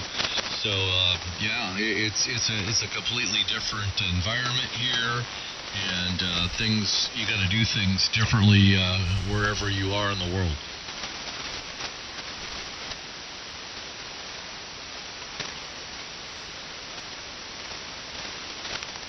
I'm looking at the topography. Yeah, the lightning map Mount is Baldy really anywhere active near you? in Mexico and Great Lakes, Canada. I don't think there's anything right around us, but it's there's a lot of stuff going on. Yeah, well, if you look to eastern Arizona, just south of the reservations, you'll see Eager and Springerville and Show Low, and then you'll also see St. John's. St. John's is the seat for my county, Apache County. Okay, I know where you are. Yeah, you're not terribly far from Mount Baldy, I think it is there. But yeah, you've got lightning all around you. I think it's where King Tut lives. Oh yeah, and I stay on the air during the lightning storms. People can't figure out how to do that yet. Well, it's all fun and games until you get a direct hit. There's nothing you can do about that, right? Yeah, but if you think about it, all the radio stations and TV stations, do you think they sign off the air, because they got a thunderstorm moving in? I've gone to many mountaintops and swapped out STLs because of lightning strikes. So yeah, no, it's a very good point there, Mark. You're riding the ragged edge there, man. Nothing but respect from me. And they're on big hills too. Yeah, so you just... Well, I mean, if you get a direct hit, that's the end of it, a lot of things. But it's not going to kill you, and you just stay on the air and ride it out. Yeah, but those radio stations, those guys have deep pockets and extra gear, hot standby. I mean, you talk to Damien about all of the stuff they have up there on those hilltops. It's almost like they prepare as much as they can to... maybe not protect against a direct hit, but even a nearby hit, right, that takes out transmitters and that. They have standby, hot swappables and all that stuff. So their downtime is minimal because of all of the extra redundancy they have. So us amateurs, we're amateurs and we don't have the deep pockets and all that stuff. So I think that's why there's a few people like you, Mark, the hardcore guys who transmit regardless of atmospheric conditions. But I think most of us... I think lightning, for most of us, scares the crap out of it, and we try to do our best to mitigate any type of damage to our stations or our home wiring and all that stuff. Well, I've had, half of my gear in here destroyed already, but I wanted to fix it, so I did. And it was pretty fun. It was a really nice thing to be able to do. So I figured out, how many volts would be generated through a static field at the maximum. Worst case scenario. And, this goes back a long, long time ago. Even in as far as El Paso, Texas, where you get dust blowing across, vertical radiators generating voltage, and that voltage is enough to arc, elbows in any transition on coaxial type of systems going back into a building. And, I learned a lot of different tricks. And I'm not really too worried about blowing up any of my gear anymore. I don't think any of it's going to blow up, to be honest with you. I'll leave it hooked up through, of course, if you get a big, a direct strike, it's going to vaporize the wire, the metal, everything when it hits, if there's some sort of a path to ground there. And it doesn't have to be much of a path.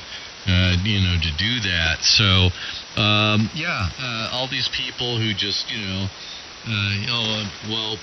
disconnected his antenna and I disconnected my antenna. Well, okay, that's probably a good idea for people who have not, gone and try to figure out how to mitigate, high static and a lot of different things. So,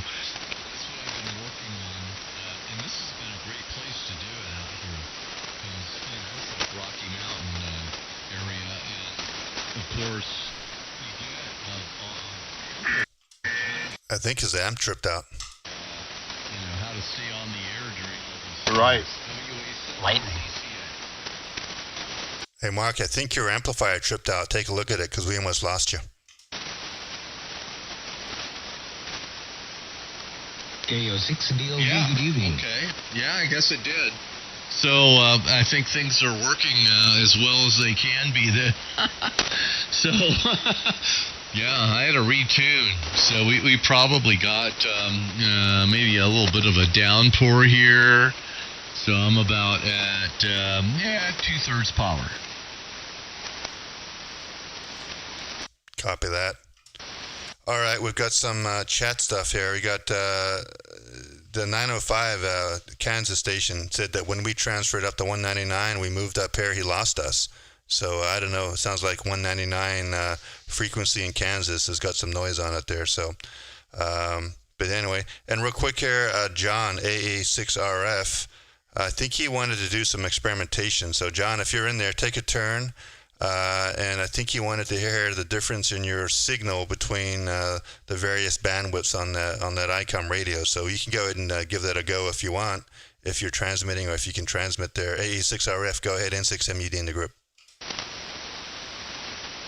Yeah, this is AA6RF, John in Harupa Valley. Yeah, your radio sounds really good there, Craig. I haven't heard anything as good as that, so you're doing a good job there. I'm on 2.8K. I don't have it.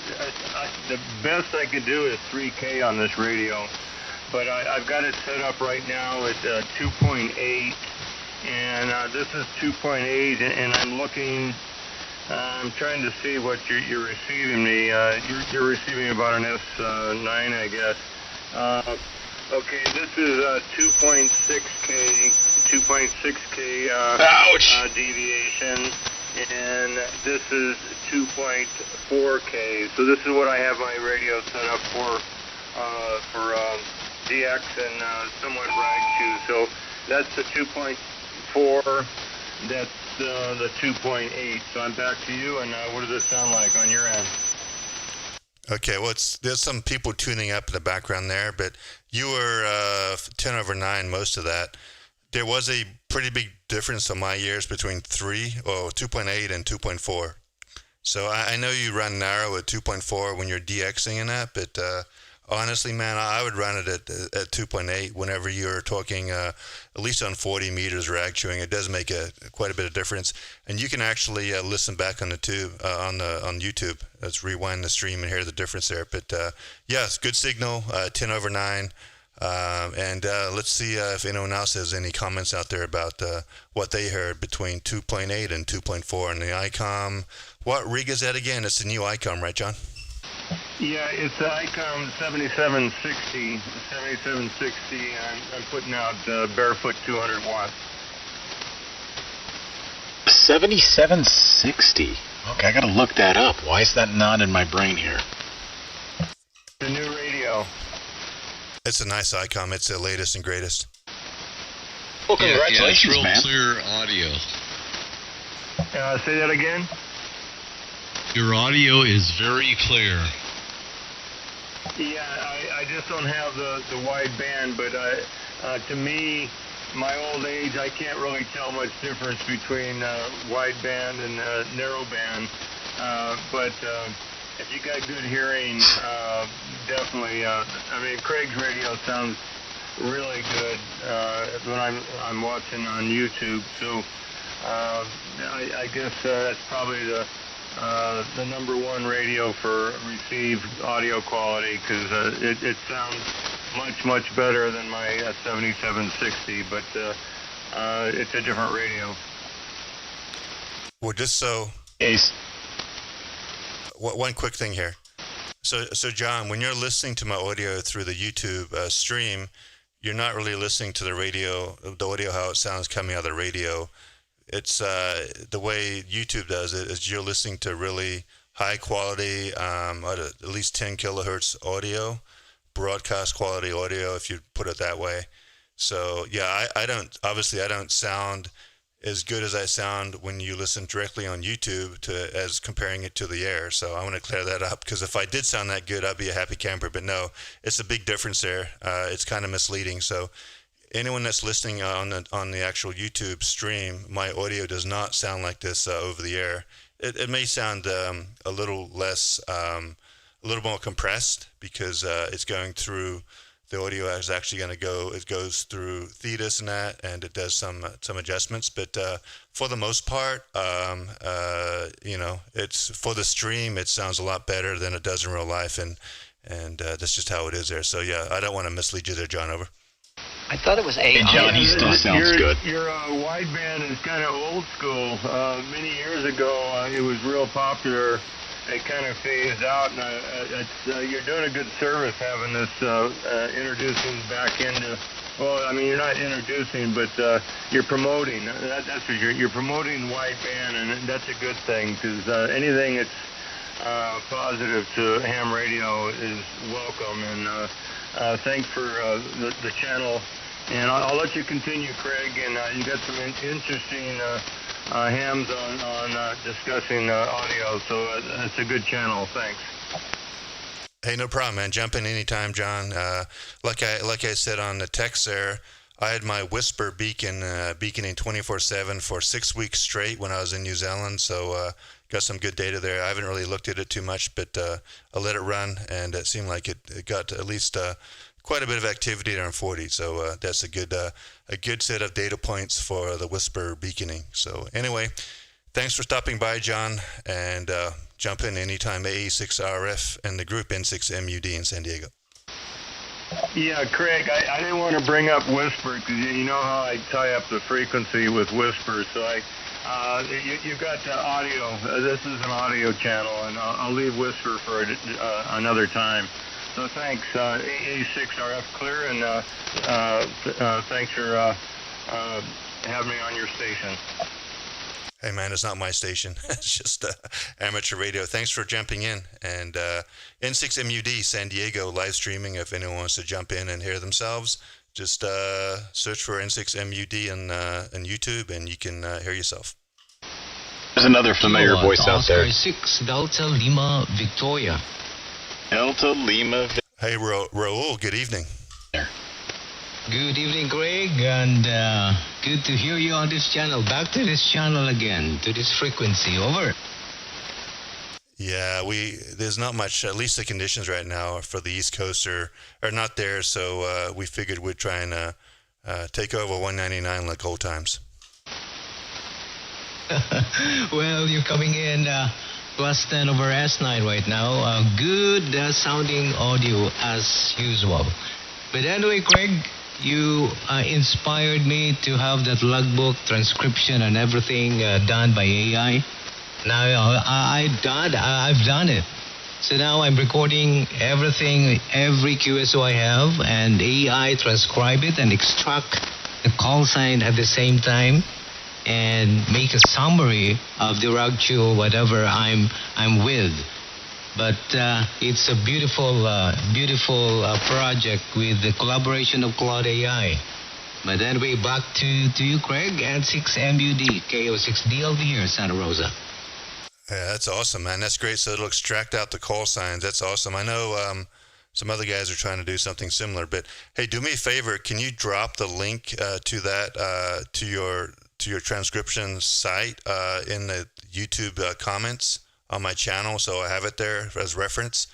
I want to check that out. It sounds pretty interesting because what happens here in the morning once my stream is done and once all the transcription is done by YouTube, I'll take the transcription, I'll use AI to summarize it, and I'll put in bookmarks on the stream to various points within the audio stream of the topics that we talk about, and all of that is done through AI, and it's okay.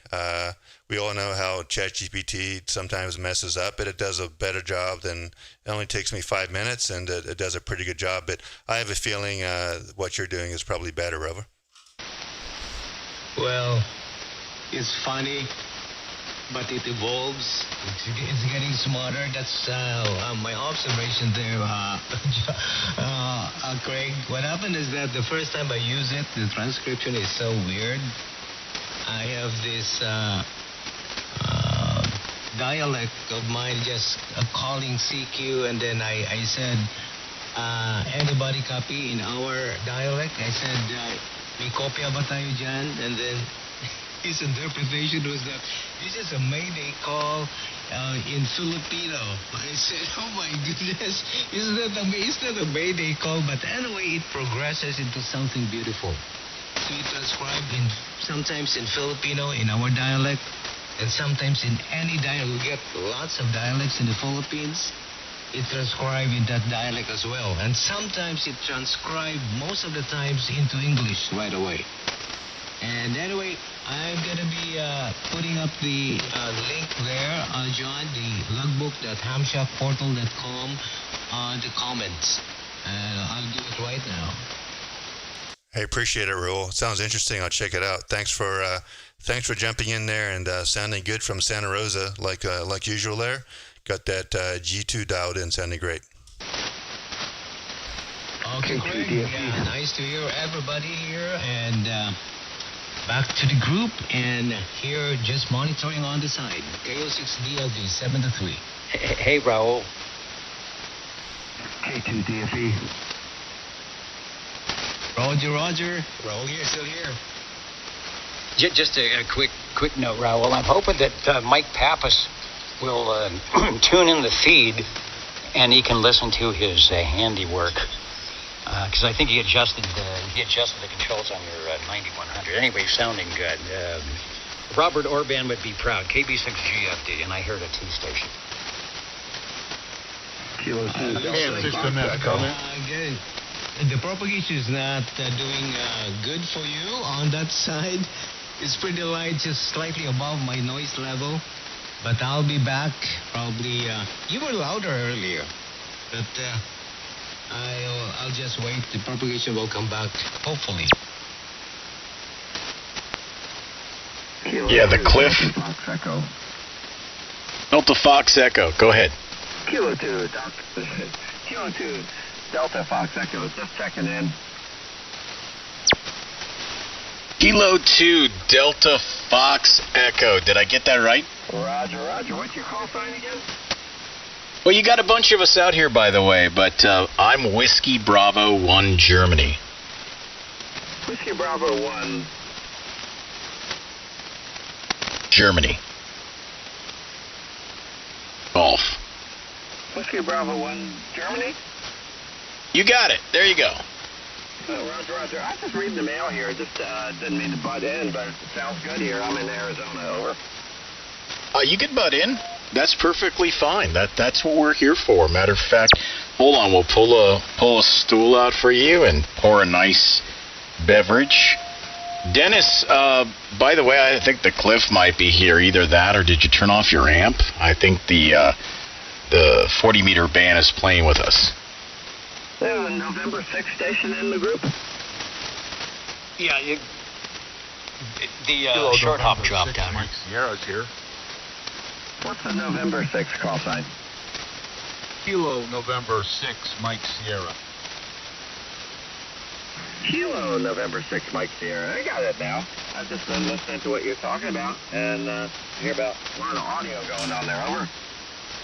Over. And Craig, I just listened to you on the on YouTube, and it went from great audio to like the first time you put on headphones.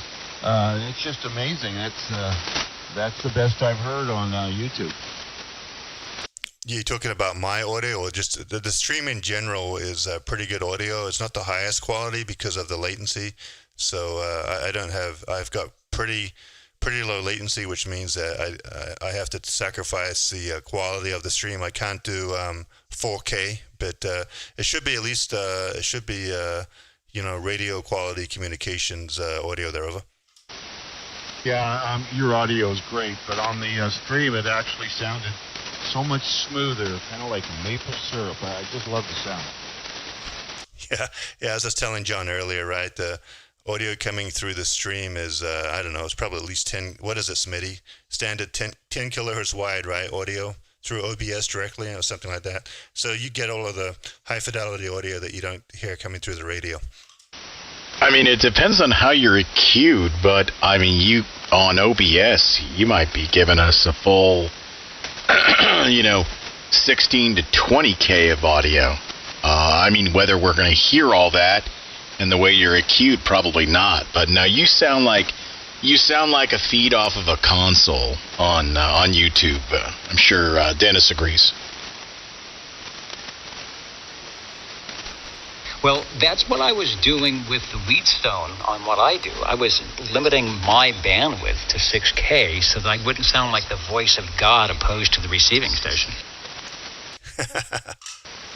Yeah, I'm not that sophisticated. I can't do that, but I think I'm cutting it at least 8K, at least on my 2496. So, but you're at least getting 8K there. I can guarantee that.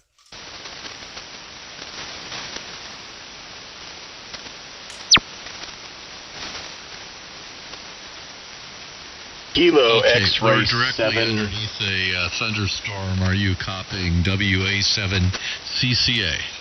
Oh yeah, you're still 10 over, Mark. Sound great. Okay, if you look up my QTH and pull up the map, you'll see all the rain and the lightning right above the antenna. Mark, you guys sent the monsoons out this way. It's been cloudy all day here in the Central Valley, and we're supposed to get rain tonight, thanks to you guys. And there's a poor little station out there that, well, I shouldn't say it that way. There's a station out there, I'm hearing you, it's a 7 station.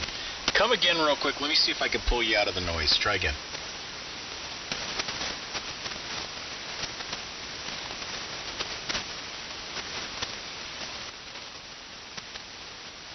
Okay, I guess I'm hearing voices. No, I think I heard it too, maybe the band changed.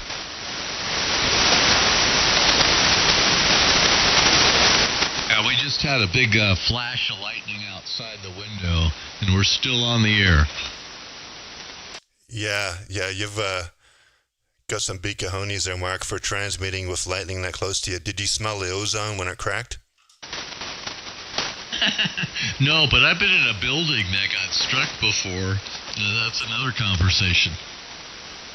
Mark, at the TV station I worked at, they had this giant screen grid hanging off the tower and the antenna. So it was up at 4,500 feet on a 200-foot tower. I don't think they ever got struck, but it would dissipate the static. Yeah, well, I've only been electrocuted once in my life, and it was kind of stupid. My elbow backed into the IPA compartment of a Gates BC-10H. What did we say on Amateur Radio? Oscar Uniform Charlie Hotel?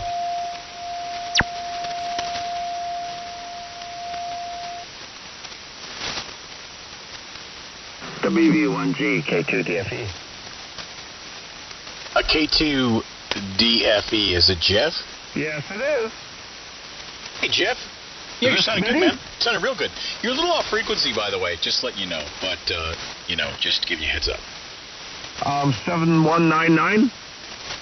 Oh, that time you sound fine. That was weird. I thought you sounded a little off there for a second, but that time you sounded okay. Is this Smitty? Yes, it is. All right. Well, I was just looking at your page, man. I like your audio setup. I am in the audio business for the past 40 years, making records and movies and stuff over. Oh, very good. What area of the business? There's right, several of us out here that New York are City, in the audio/radio business. Los Angeles for 19 years at a place called the Village Recorder, and did records with Fleetwood Mac, Supertramp, and Steely Dan was actually in there too. So long-time audio guy over. Well, good to meet you, man. You're in good company. There's several of us out here that are ex-radio, DJs and engineers and a whole group of us here. So, yeah, you got a bunch of audiophiles here. Collectively, we own enough audio gear as a group to buy a nice house in L.A. maybe. Oh, Roger, I think I may have jumped into this group, maybe a year ago or something, if that's possible. I'm in Arizona, and I'm just running 7,300 at about 80 watts right now. Over, can you hear me? Oh, yeah. Surprisingly well there, Jeff. Nice and clear there. Oh, Roger, Smitty, real quick.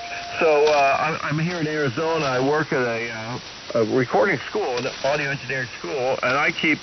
I've got 6 SSL consoles, 2 underwater here, not too good. APIs, a couple Avid 6s, and 26 M32 consoles running over.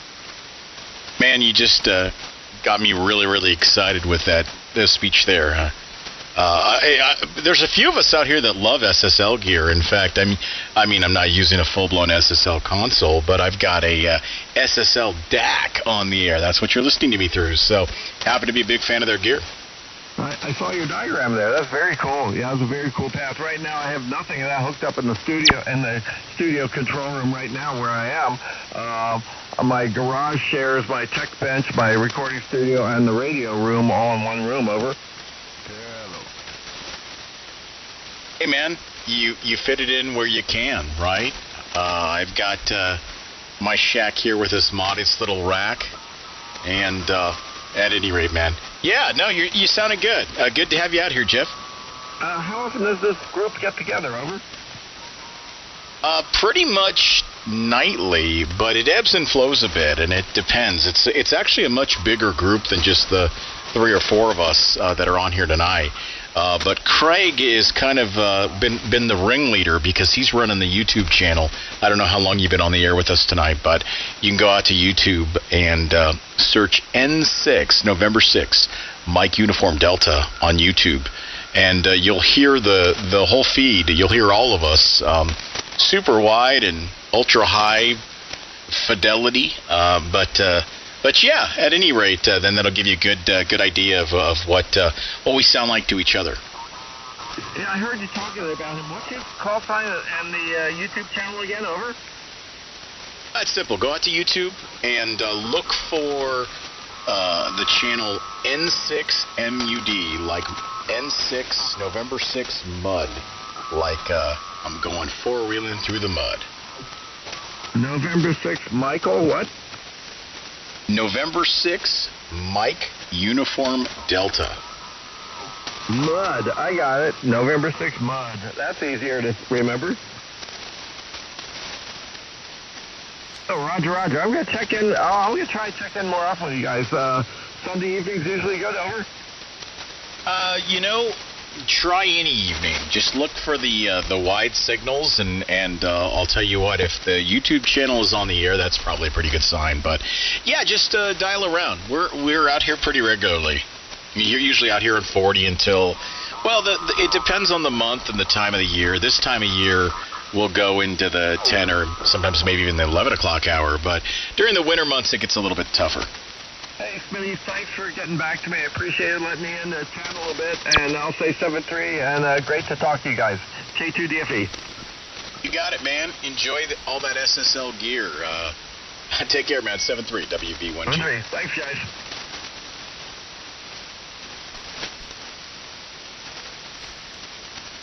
There we go, yep. Craig. He's got a full-blown SSL console. Yeah. It reminds me of that other guy who live streams. I forgot his call sign now. And he has a full-on, what's his call sign? K6EGG. Greg, have you seen his stream? He's got a full-on SSL console from his radio station or TV station. So yeah, it's interesting gear, and seeing some of those huge consoles with those 50 or hundreds of knobs on them puts my little DAC here to shame. I don't know, if I were gonna run a console, I'd run like a Wheatstone or an Audio Arts board or a radio board.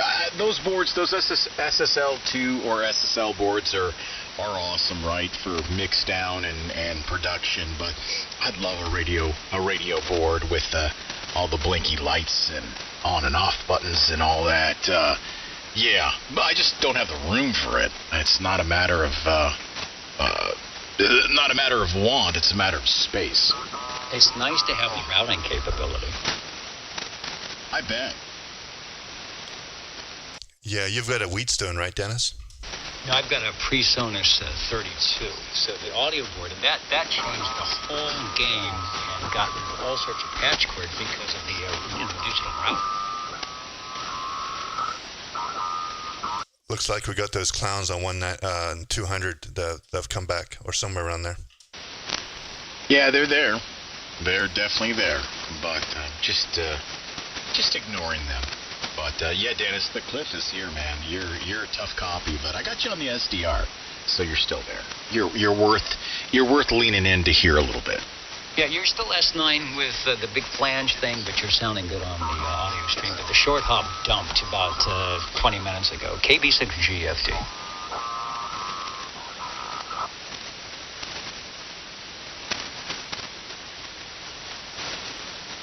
Earlier, Craig, I saw a signal that was underneath us. I don't know where it was, so I think it was around the time we were talking to Raul, maybe a little bit before that. But it was a 3K signal that was like 8K wide with IMD. Did you see that? Yeah, I saw that. I didn't pick out who that was though, but I definitely saw something on there. It's pretty amazing sometimes where you get these people who have no idea that they're splattering as much as they are. So some people you tell them they're thankful and they'll try and fix it. Other people you tell them they get upset and tell you to go where. And then others come out and tell you you're splattering when you're not splattering. Yeah, so we know we're running adaptive pre-distortion, so we're as clean as we can be. Clean is technically possible with the current technology, at least. And Craig, I've set up a thing here where I talk 4 seconds before I actually transmit, and then the delay goes away. Yeah, I wish I could get the delay better. How bad is the latency on your stream, Dennis? Is it the same? Is it 4 seconds or so? Yeah, I was just counting. Yeah, it's about 3.5 to 4 seconds, which actually isn't all that bad. Well, I mean, on your OTR stream on Saturdays, how long is the latency there? Oh, it'll depend on who's dialing in. Some people will say it's 30 seconds, and otherwise it's probably at least 3.5 to 4 seconds, because when the guys come up on the Echo link, I try and cue them 10 seconds before, saying, hey, here's what we're going to do, so they can get over to the Echo link radios. But it all depends on who's listening to this and what their system's doing too. But the best is probably, it's not like the SDR, like the KFS, where that thing is tight. It's probably at least 3 to 4 seconds. I think when I've been on OTR with you, I think it's roughly around 30 seconds, but I love when you do that whole, we're going out to Echolink, because then I know I gotta mute the stream and then listen to Echolink. Yeah, I haven't been able to get the latency less than 3 or 4 seconds on YouTube, so I think just how it is. Was there another station out there? Go ahead.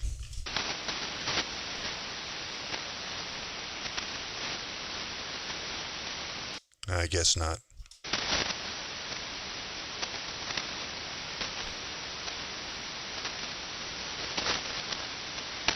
I looked at the numbers. The SFI is low. The sunspot numbers are low. A and K are bad. So when I came to 40 earlier, it was bad, but at least the band's open now.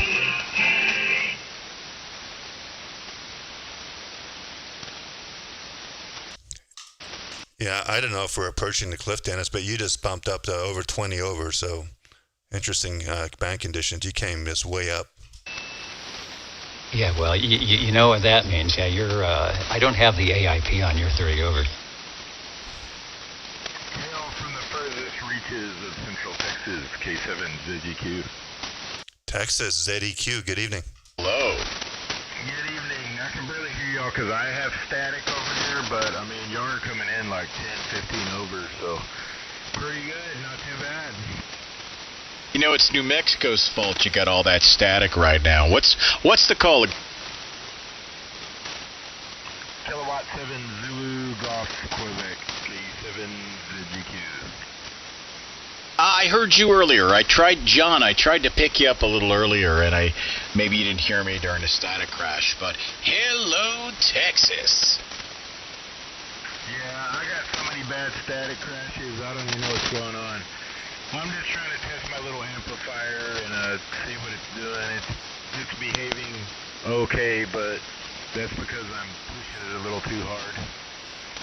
Well, you're tickling an S9 here into Sacramento, California, so it is working. Right on, that's all I really want. I mean, it's kind of wishy-washy, but I mean, when you got a 60-something-year-old amplifier, that's what happens.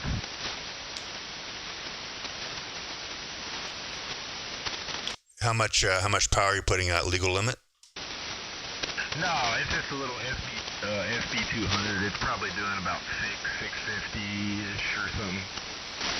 Oh yeah, well your S9 Plus into San Diego is a good signal for less than a kilowatt. No, yeah, it's a good little amp. I mean, it could do a lot more, but I got everything turned down. I don't want to smoke anything when I just got it rebuilt. Yeah, if you want to smoke anything, come to California. Right. Well, anyways, I'll let y'all get back to it. I'm going to get back over here and let this thing idle for a while and see how it acts. I'll holler at y'all later. K7 ZGQ clearing off. All right, man. Good talking to you, John. John from Central Texas. All right. I like it, man. Craig, I like being up here on the general side, especially with the stream. It opens it up to a little bit more. And hello to anybody listening, by the way. Just a reminder, we are live on YouTube tonight. Just look for N6MUD, November 6th, Mike Uniform Delta on YouTube. And you can jump into the chat and say hi. Craig, I never got back to you on that, but yeah, I've been on, oh, doggone it, what's his name again? The guy with the SSL gear, is it Greg? Yeah, Greg. I've been on his stream and I've checked in. Got all that beautiful gear, got that gorgeous mic. The 7610 though. That is the weakness point, right? That 3K brick wall. There's no way around that, right? I feel his pain. It's the bottleneck. I lived with that bottleneck for a long time. Yeah, and I tried to talk to him one night about getting a Hermes in there, just for the receive side, just so he could receive better, but I don't know. Sounds like he's happy with a 7610 setup.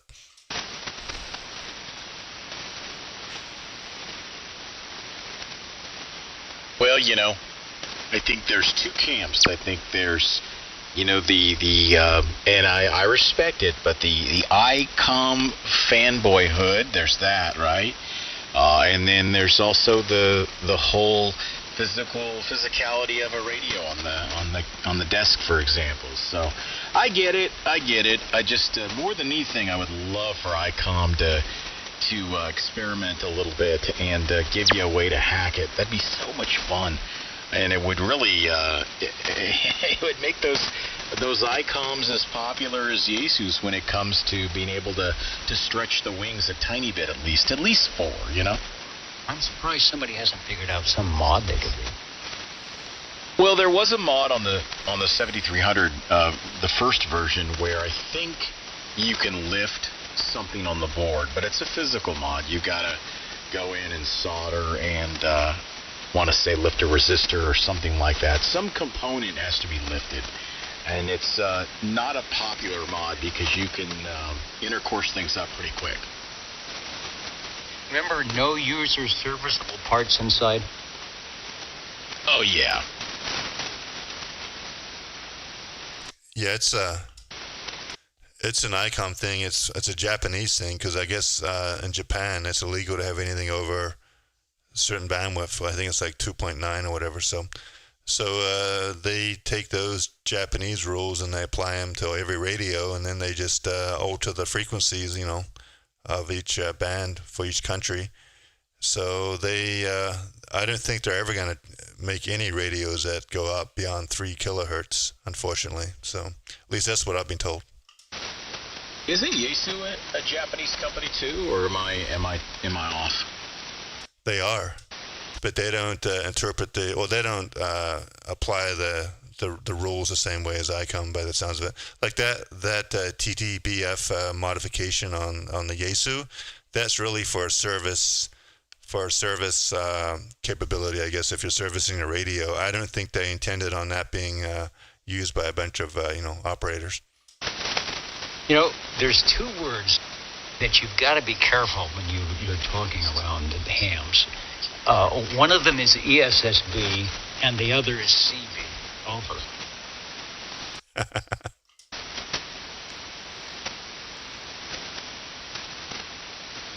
To some people, Dennis, those acronyms mean the same thing, right? Oh yeah. Let me tell you, you get immediately judged. Oh no. Your Echo 7 Fox Sierra Mike, is that right?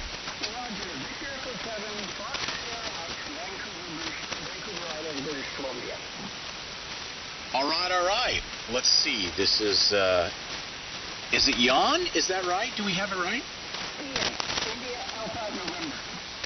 Oh, see, I was getting all fancy. Sorry about that, Ian. Ian, nice to meet you, brother. Anyway, I just wanted to tell you that I'm loving the conversation about electronics here, because I'm the guy who likes to build things, and the parents need to supply them. So it's wonderful to hear you guys talking. Well, good. I'll pass you around. You could say hi to everybody else out here, Ian. 726.2 miles between you and I. It sounded good here into Sacramento. I'll give you hand you around here. You could say hi to everybody else. Are you hearing everybody up there? Oh, yeah, I can hear the whole call. Well, say hello then. WB1G. Hello, Ian. From San Diego, N6MUD. You're about an S9 into San Diego, so my noise is kind of up and down there, but I copy 100% what you're saying, and sounding good from, I think you said Vancouver. Is that the QTH Vancouver? Is that right?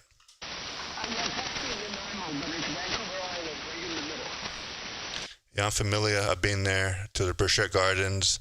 Plus, my brother used to live right there at Port Townsend, and he could see Vancouver Island from the shore there. So I'm very familiar with that location. It's real pretty up there. Yeah, we've been doing good this year. We're starting to get a little rain, so maybe if we get enough, everything won't burn down. Yeah, Copy that. Hey, so tell us about your rig up there. Are you on a boat? Are you the guy who's on a boat that's living on a boat, or am I getting you confused with somebody else? I used to live in my ambulance. I'm with a mobile. This is a N6MUD TS-940F that my father bought about 1983. Copy the 940S. Definitely one of the really reliable KMUD radios out there, 940S. Well, it's sounding good into San Diego. Good deal. Let's pass you around to maybe Dennis out there. Dennis, you copy Ian up there in Vancouver Island? Hello, radio. Hello, Ian from Kilowatt Bravo 6 Golf Foxtrot Delta. I'm in Central California, so I'm in between Craig and Smitty.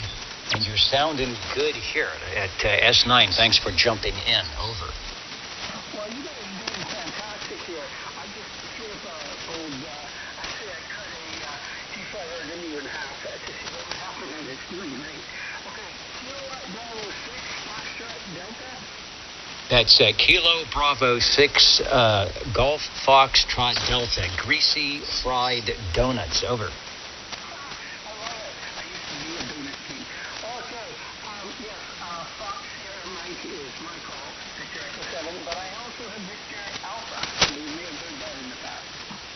All right, well, you guys usually do good here in the Central California this time. I think we got a good NVIS hop and everything else. So anyway, thanks for joining the group here, and everything's sounding good. Back to you.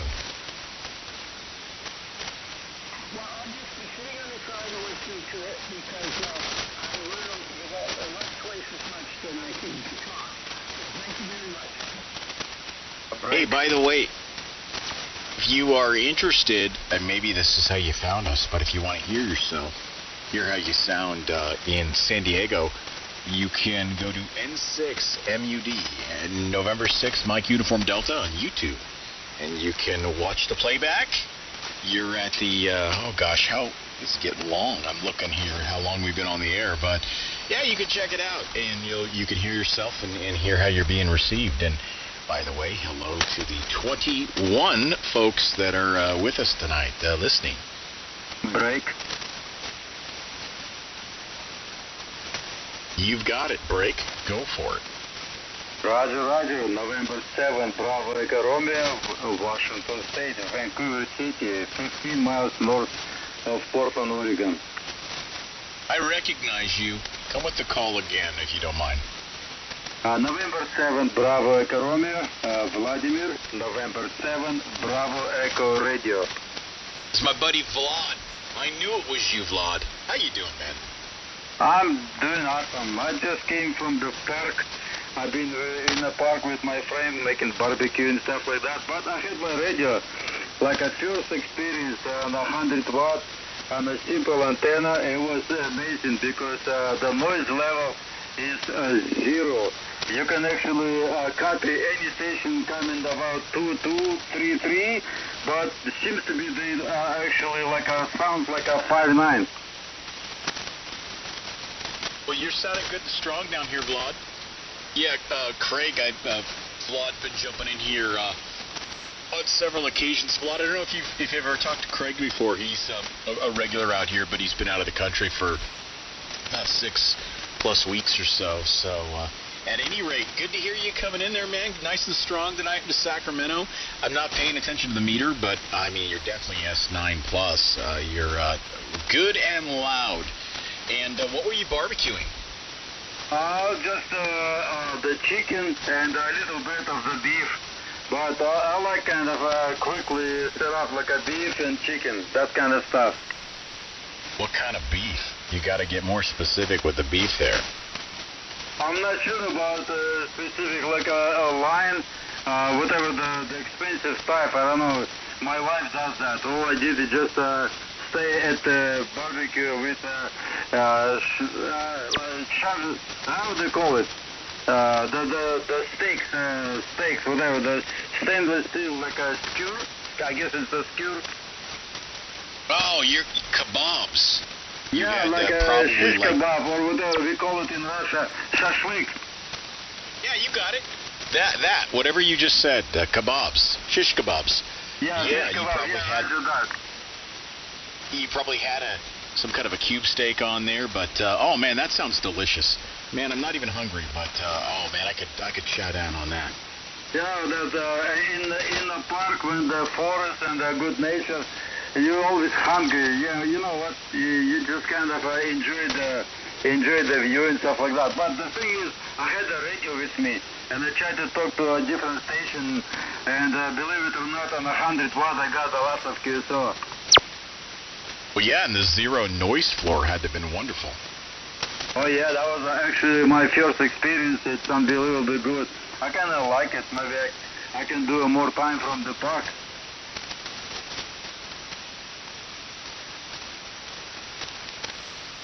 Well, good to hear you, brother. Very good to hear you. Yeah, the chicken too. Why am I hungry, guys? It's 10:30 at night. Yeah, I don't know. If you're a late guy, you can probably continue going to open the refrigerator if it's not on a lock.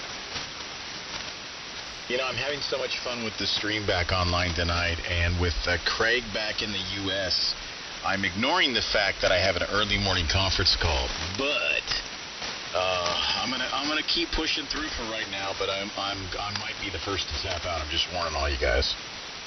Well, Smitty, I just looked at the clock. It's almost 10:15, almost 10:30. So yeah, for a Sunday night, it's getting kind of late. But I'm surprised the band's hanging in there. Everyone's still loud. Hey, Valdemar, the station up in Washington, you're 10 over into San Diego for 100 watts. That's pretty incredible. So a good station out there.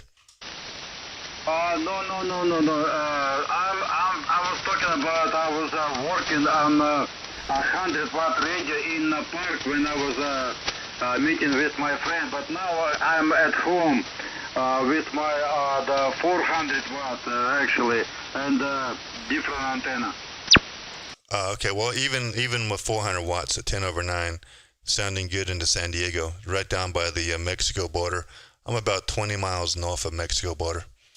Oh, really? It's very close to the Imperial Beach? Roger that. I'm about 5 miles, 7 miles north of Imperial Beach. Oh, wow. I was there with my friends on vacation maybe 25 years ago. That was actually an awesome experience. Especially that place that we had. It's a really interesting place and a big pool inside and a bunch of jacuzzi. It was kind of nice to be there, right on the beach. Yeah, copy that. Well, Imperial Beach has changed in the last 20 years. Unfortunately, it's not as clean. All types of issues, quality, water quality issues and that. But hey, man, it's still a fun place to hang out and barbecue on the beach, I'm sure. Just don't go in the water. Yeah, Roger. Anyway, sorry about that question, but can I get your call sign, please? I'm not sure to whom I'm talking to. Fair enough. I have an ID. My call sign is November 6 Mike Uniform Delta. That's November 6 MUD. Craig out here in San Diego. Oh, the November 6th, Mike Uniform Delta, Craig. Thank you very much, sir. Yeah, you come in about 5'9 plus 20 dB. It's very strong signal. But anyway, Craig, nice to meet you. I don't know, maybe we never spoke yet, but anyway, it's kind of good signal from you, sir. Yeah, likewise, you're 10 over, so sounding good. And Smitty, it's like I say, man, it's still late in the evening here, but I love these summertime conditions on 40. The band stays short here for enough for us to have fun on on the evening here and not get kicked off the radio like we used to back in the winter days. Yeah, right. N6MUD ESSB. And oh, holy cow! I had the SDR up and I recognized that voice. So we're gonna pick you up here in a second, here, brother. I do want to call out here, you got a long distance shout out. It says, welcome back, Craig. That's VK3 X-Ray Bravo Bravo in Australia. Is this somebody you know in Australia there, Craiger? Or is this a long distance dedication from a listener there? WP1G. I think this is our friend up in local to us. What's his name? He runs in Anan, and he's quite. My mind's gone blank. He used to live in Australia, Melbourne. Remember him, Smitty? And for the life of me, I cannot remember his name now. It'll come to me. But yeah, you know who he is. He used to live he was born in Australia. VJ is what it's coming up as. So, BJ, does that ring a bell? My brain's shut off. I am not connecting it. No, he lives in north of San Diego, and he has an oil band, and you talk to him quite a bit, and he's got an Australian accent. Oh, Brennan. Yeah, no, I talk to him all the time. I don't think that's him, though, is it? Or VK. This person says VK3XBB. Yeah, I think that's Brendan. This is an old Australian call sign. I could be wrong. Just confirm in the comments there. Is that you, Brendan? VK3XBB, or is this someone else? I think it's Brendan. I could be wrong if I remember that. I remember seeing the comments many months ago, and he left a comment, and I recognized it. But anyway, thanks. I appreciate it, Brendan. Had a good time in Melbourne. City's crazy for driving, but great little city there. Not little, but lots to keep you busy in Melbourne, that's for sure. And what's KO6 OGQ from Lake Forest? Welcome to the stream. Roger, I'm just being a tech. Yeah, steady, get the general, and you can join us on RF. But thanks for tuning in to the YouTube ESSB feed, N6MUD. And Brendan, my bad, brother, if that's you. I've never seen you comment on YouTube, so that makes sense, because I was pulling that up there, and it just was not clicking. But why aren't you transmitting if it is, Brendan? Guys, I was downstairs doing stuff, and there we go. Into the stream. I just got back up here. How's it going? There we go. Oh God, I was trying to find a good adjective to say. The sultry tones of our Australian friend there. How you doing, man? Not too bad. Being hanging in there, and Craig, great to have you back. You'll have to tell me one of these days about all your adventures down in New Zealand and in Melbourne. Oh yeah, we had a good time, good trip. 6 weeks went by really fast, but had a great 10 days in Melbourne. We did the Great Ocean Road and all that stuff, and spent the night in Portland, Oregon. Drove back, did a bunch of stuff. Watched the penguin walk and stuff. What do they call that? The penguin parade. Oh yeah, the fairy penguins down there in Phillip Island. Yeah, Phillip Island, and we did all the various sanctuaries with the kangaroos and all that stuff, and we went out to the most southern part of Melbourne where the channel narrows down and onto that like area that used to be a military base. That was pretty cool. You could see all the ships coming in and out of the Melbourne. So lots of fun stuff. Although driving in Melbourne, I got to tell you, Brendan, that's crazy, man. I'm beyond the whole other side of the road, because by that point I was used to driving on that side of the road. But some of the traffic laws and the cameras and how they monitor your average speed between 2 points, and they give you tickets like that, and just the sheer like madness of driving in that city is pretty crazy. Yeah, Roger. Yeah, that was the Port Phillip Bay Heads that they call that, the exit from the bay. But yeah, the drivers are crazy over there. They are aggressive, and they drive fast, and the police have all their speed cameras and red light cameras, and it's bad. I don't know if you got onto any freeways like the Westgate Freeway.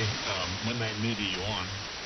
In the US, you know how they let you have one car or two cars, and they have like the left lane and the right lane, they alternate who gets the green. In Melbourne, they turn the two greens on simultaneously in the two lanes, so it's like you're starting off on a drag race. Oh yeah. It took me one chance to look at that, and I was like, "That's crazy." Yeah, and also all of the trucks, man. There's so many trucks, and just in New Zealand too. Huge trucks driving, 100K, whatever, the trucks that drive the same speed as the cars. And yeah, it's just definitely, I'm sure I'm going to have a bunch of charges tacked onto my rental because of I got at least one red light camera. And another thing I noticed real quick driving in Melbourne is when you make a right turn, there's some craziness about the right turn lane. Sometimes there's a little right turn lane, sometimes there's none. And then also when you're driving in the left lane, all of a sudden there'll be a parked car and people stop and have to go around a parked car.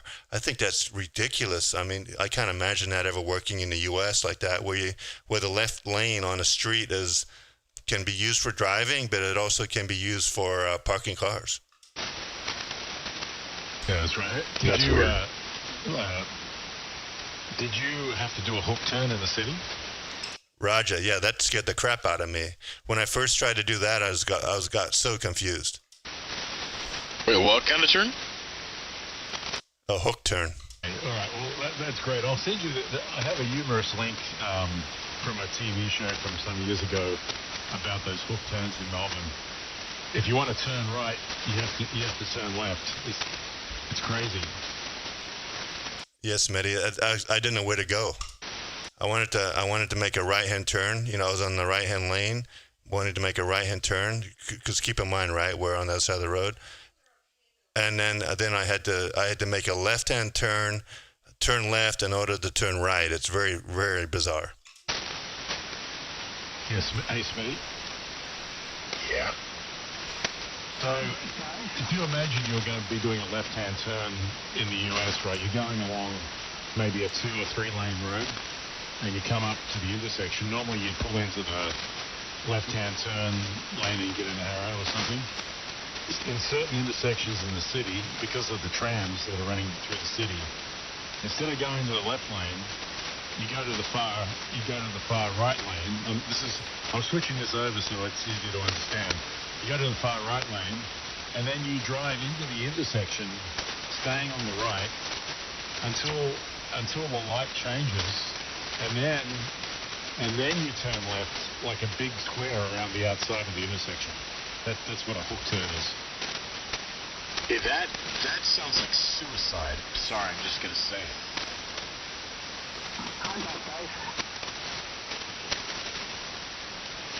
You said guys. Yeah. Person calling for the contact. Hold on just a second. Stand by contact for 1 second. So, yeah, that sounds like madness there, Brendan. It is, and when I had to get my license back in the day in Melbourne, you had to memorize, there's like five or six intersections in the central business district that have those hook turns, that's it. And you have to memorize all of them because they might ask you on the written exam which intersection has the hook turn. That's too funny. It's funny. I gotta tell you something. I don't know if you guys have kept up on this. I got a note from the Department of Motor Vehicles in California. Craig, I don't know if you saw this. It does not apply to my son because that was the first thing that popped into my mind, but you got me thinking about driving there and about driver's tests. Did you know the DMV has sent out a message to anybody that's taken the driver's test in like the last 60 days, the written test? And apparently there were inconsistencies, and they've given everyone that has done that, has taken that test and gotten an air quotes driver's license, now has 60 days to come in and take the test again before their license is invalidated. What? Front door. You look at like what's going on there in Melbourne, you can cross across traffic and no big deal. But here in California, if you took the written test in the last, I think it's 60 days or something like that, you're screwed. Yeah, I read about that. That sucks. But your son's not impacted, right, Smitty? Not at all. It was he did a behind the wheel test, which was different. So I know somebody came in there asking for a contact. I didn't want to ignore you there. I just wanted to close the loop with our buddy Brendan there. Person calling for the contact. Come on in. What's up? Okay, this is Victor Echo 7 Sierra Mike.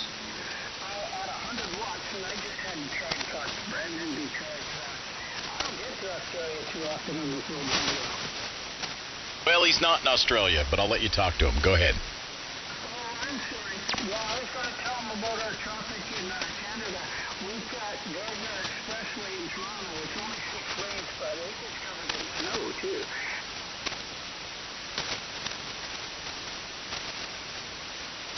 Brendan, you copying? In Canada, you have a hook to it? Yeah, up in Canada and Toronto, we have the Gardner Expressway. It can be fun when there's snow on it in 6 lanes. I got you there. Yeah, no worries, mate. Okay, I didn't understand. I thought you were done, so... You guys have a great day. I'll just be back on the side minding my business. Victor Echo 7, Foxtrot, Sierra Mike. Yeah, it's my fault. I confused things by putting him in Melbourne, but he's from that area, but he's in San Diego, so not quite the DX. This is not the DX you were looking for.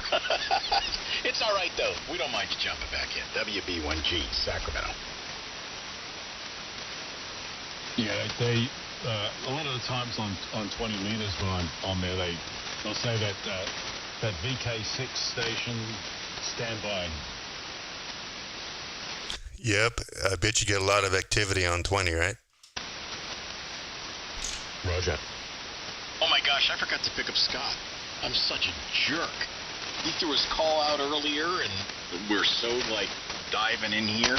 Scotty, what's up, brother? Hey, Smitty. I just wanted to let everybody know I'm hearing everybody direct. No SDR, no YouTube, no nothing. Anyway, it's a pleasure to hear all you guys, and everybody sounds real good. Vlad, we spoke last night, I believe it was, if you're still listening. Good to hear you. Craig, great signal from San Diego. And let's see. I have spent quite a bit of time in Australia. I remember Holden cars, which is the Ford version of Australia, and I drove in Australia. Yeah, you guys are absolutely right. It's a total different. Here were my biggest challenges. Were roundabouts, because you want to go to the right, you got to go to the left. And the other thing that was the biggest challenge was the rear view mirror. We're all used to looking up to the right, and yeah, the rear view mirror is not there because you're on the right. You got to look to the left. Anyway, up and to the left. Anyway, Smitty, I just want to say hi. I heard you. There you go. And I wanted to try 6 KC wide on the Anan tonight. There, over. Man, you sound... I'll let the other guys tell you how you sound, but we're live on YouTube, by the way, so if you want a night to know what you sound like at 6, go out to YouTube and look for N6MUD, look for Craig's channel. You'll hear how good you sound.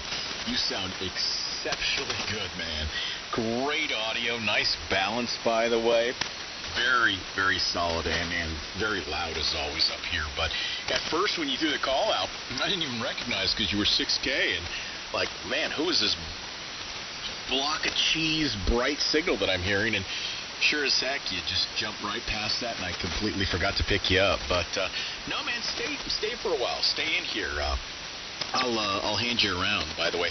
There was somebody here that asked a question in chat real quick before I'll give it to you, Craig, so you could say hi to Scotty.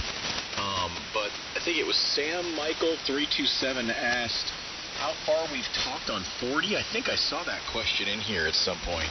I don't know about the other guys, but me personally, I have never had a problem talking all the way through North America, from east to west and north to south, a little bit into Mexico. I haven't done a lot of DX beyond that here, based in California, but I don't know the other guys. But Craig, I'll give it to you so you could say hi to Scott.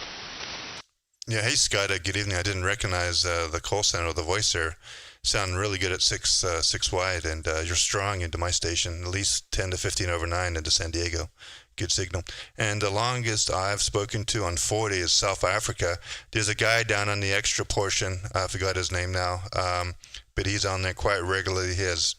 He checks in hundreds of people every night. He's got a good station out of South Africa, Mozambique, and yeah, talk to him quite often.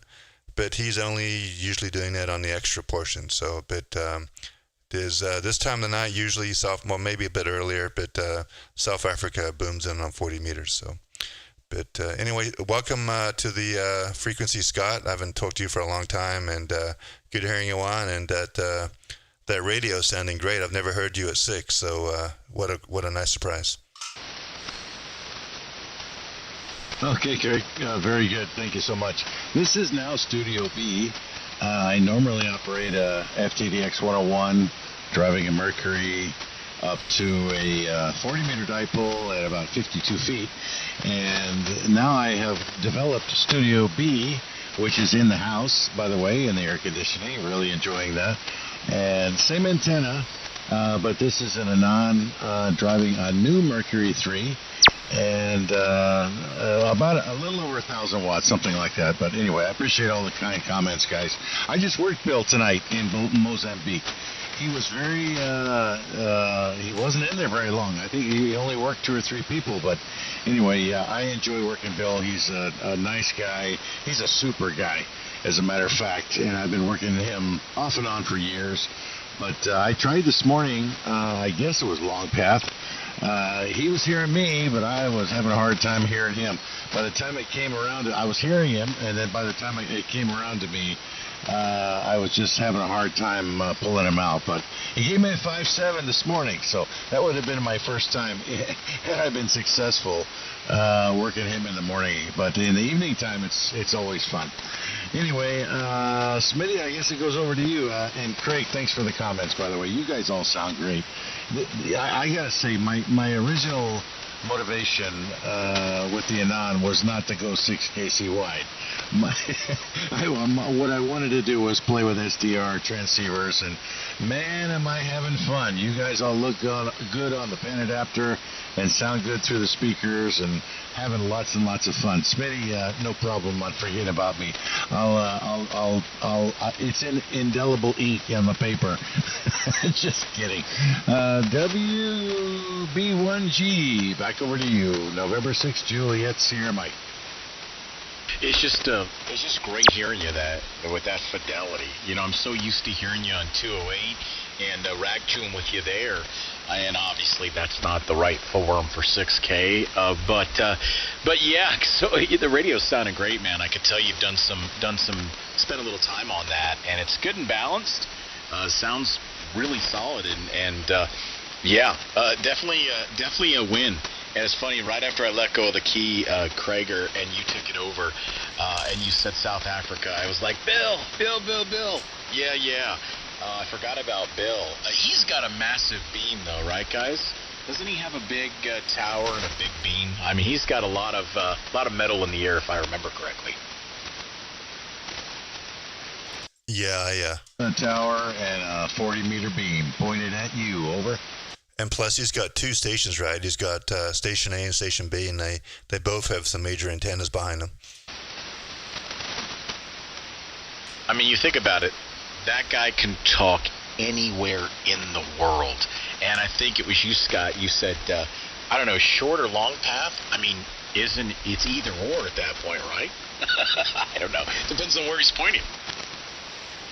Yeah, I would guess that. I think in the morning, though, it's long path from here, which is very difficult with a dipole. He's the one doing all the work there. Over. Yeah, I was going to say he's definitely doing the work, even for all of us. Yeah, I'm just lucky to be able to talk to him, actually. That's definitely a fun one to get in the log, that's for sure. I heard a weak station out there, I think, trying to break. Want to give you an opportunity there. You're real light to me, and maybe I'm hearing voices. That could be case 2 here, but we'll break here for a second, and let's see if anybody jumps in.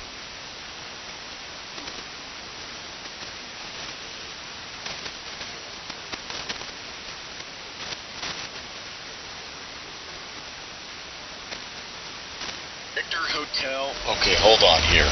So the problem was I'm too slow. I didn't have the logger up, and I caught you QRP, and it was come again a couple times to the call. I'm going to get you, and I know you're QRP, and let us know where you are.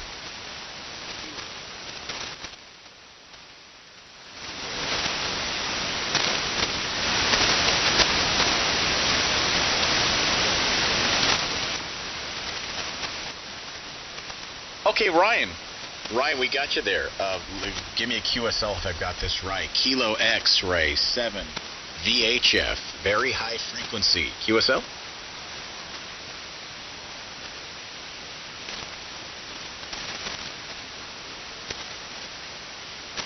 Well, I'll tell you what, Ryan, I would love to give you a 20 over 9 report as well in return, but that is not the case. You're at my noise. But what's the power, man, that you said your QRP, but how much QRP or how little?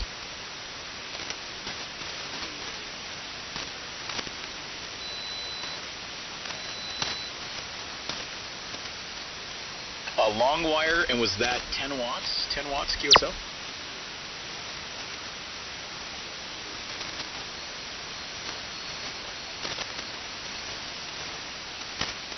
Awesome. Long wire, about 20 feet in a tree, 10 watts. Phenomenal. The Smitty Frankenloop for the win. I hear him. Let's see if any of the other guys hear you. It's always kind of fun to play a little QRP here. San Diego, I'm guessing you guys down there aren't hearing the 10-watt station out of Maple Valley, Washington State. Yeah, unfortunately, too much noise, too many static crashes down here. So I hear maybe a voice in the distance, but yeah, can't make him out, unfortunately. I don't know, maybe, I don't know, is Dennis still out there? Maybe Fresno can hear him. I'm not even sure if Dennis is even hearing me now with the band conditions, but I have a feeling Dennis probably could hear him. Yeah, it's still booming. He's right in my noise. I didn't get the full call. I got the VHF. This is Dennis in Fresno, Kilowatt Bravo 6 Golf Foxtrot Delta, Central California. And give me the call again. I might need a relay. Over.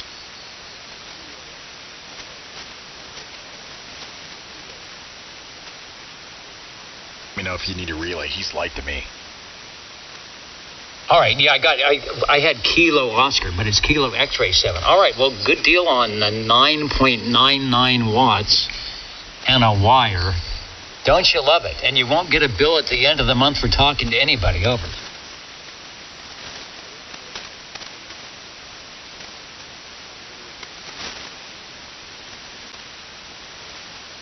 Ryan, it feels good when you transmit 606 miles with a 20 feet piece of wire and 10 watts. Bravo.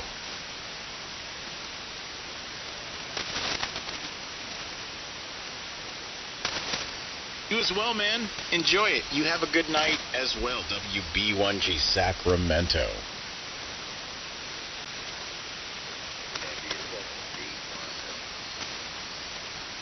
W6 DY Delta DYL Delta Yankee Lima.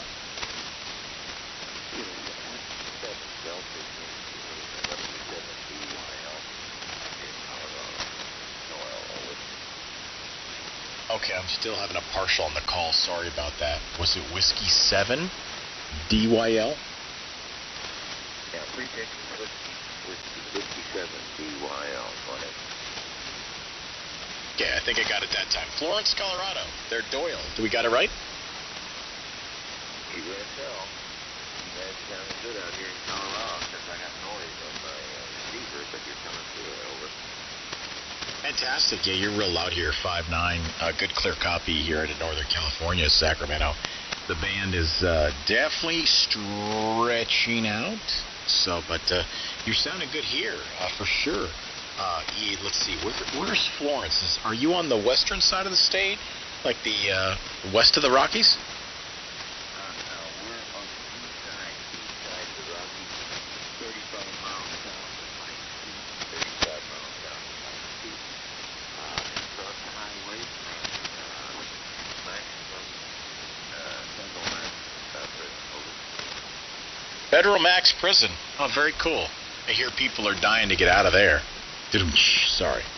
That was not a very good joke at all there, but okay, I don't know Florence, Colorado all that well. I know Colorado well, but let's see. I know where you are. You're southwest of Colorado Springs, the Springs. Been to the Springs, been to Denver a bunch. I have family in Lakewood and Highlands Ranch and the burbs of Denver, so I know where you are. You're quite a bit south from there, but yeah, very good. Well, you're sounding good here in California. Yeah, you got my number. Hi. You know where I'm at. Well, I just was curious. I just installed this for the Icom 7300 Mark II. I just want to make sure it's working. I'm also running the heat kit SDG&E. So I'm thinking about 300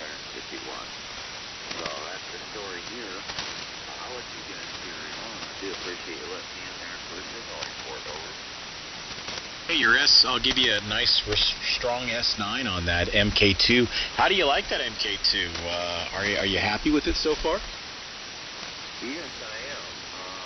I'm managing to remote control at least here on my own property. I'm working on remoting from a distance. That's just I'm running a 2 inverted Bs that are phased. It's handling it okay.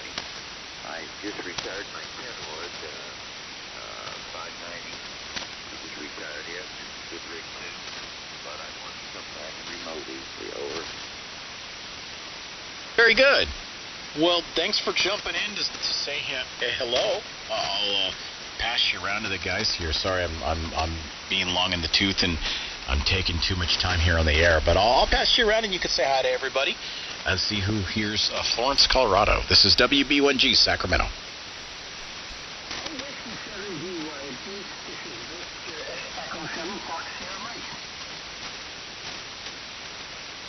I'm sorry, I wasn't able to pull mine out. I do have a fairly high noise level here, so it's not your fault.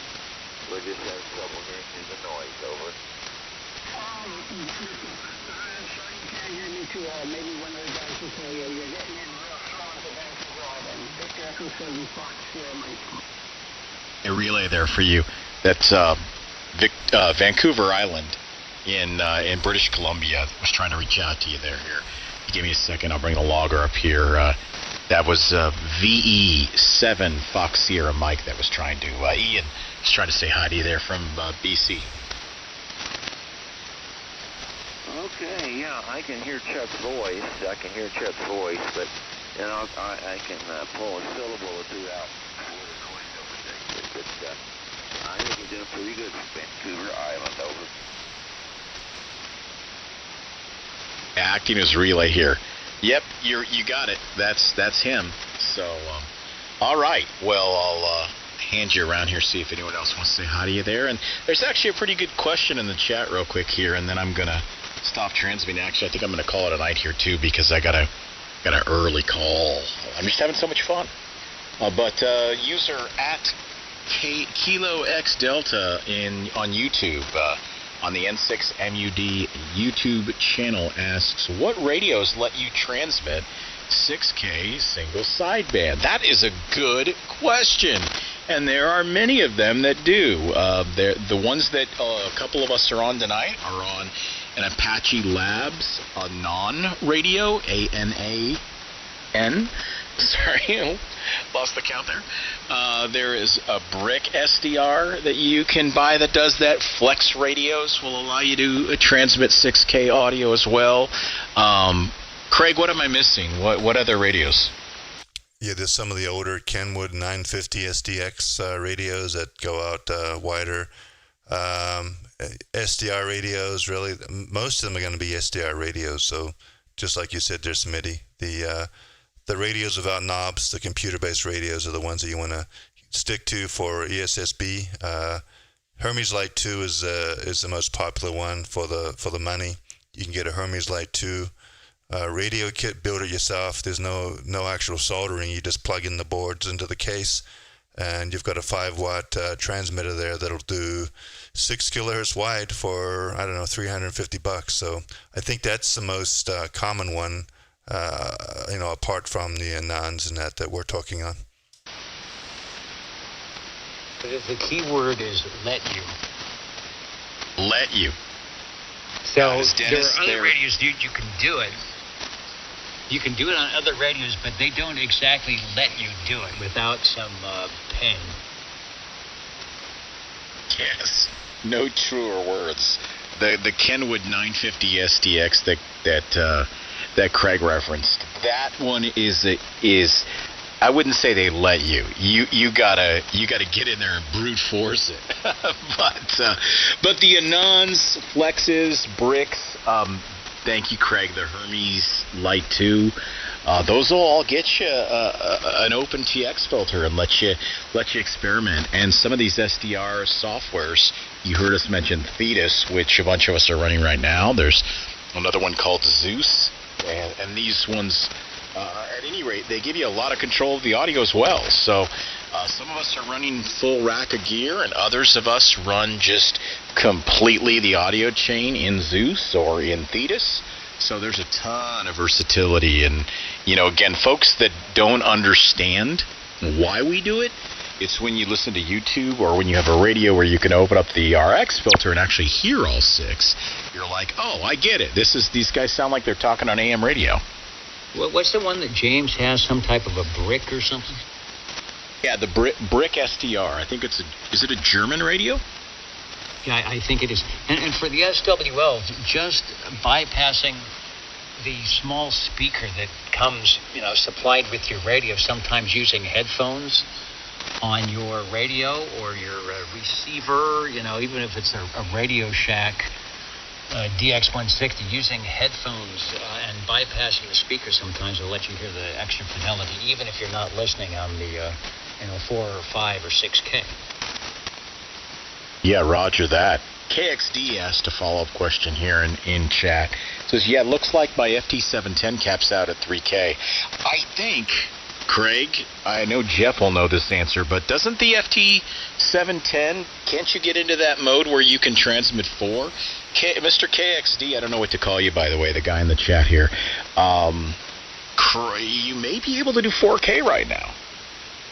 Depending on what version firmware you have, I believe the 710 can do the TTBF mode there, but not all of them. So definitely the DX10 you can do it, but the 710, from my understanding, not all of them. You have to have the right version of the firmware to do it. So research it, Google it on Google TTB. Is it TTBF or TTB? Yeah, TTBF. Just Google that, Yaesu TTBF 710, and it'll give you the information of the firmware versions that support that 4 kilohertz wide. You like how we all pause and we wait for him to respond back. Oh, looks like Mr. KXD also is a fan of Laud. I don't know if Laud's still out here, but he puts, I opened up my RX to 4K and plugged in headphones, and you all sound amazing. Well, you know what? Get out here, my friend, even at 4K, and we can hear how amazing you sound. K6JXD, I believe. Jared. All right, Jared, don't be shy, man. Grab the mic and say hi.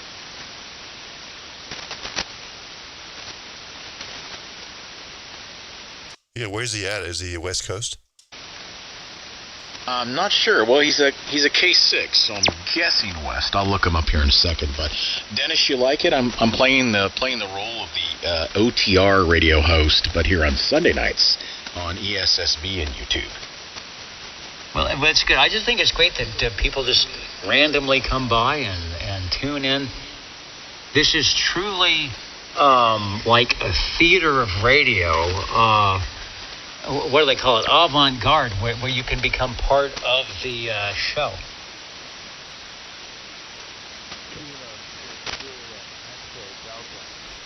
There he is. Jared, welcome to the program.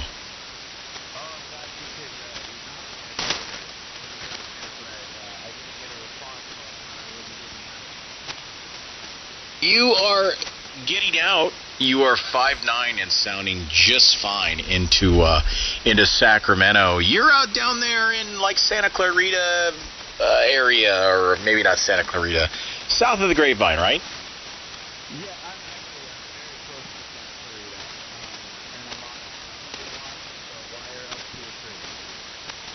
And I'm on 100 watts wire in the tree, 350 miles, sounded beautiful in Sacramento. So no, it's working, man. Yeah, the goal of the YouTube channel is to break the. I'm not saying you're mic shy, but break anybody out of being mic shy. Give them an idea of what ESSB is. So, welcome, sir.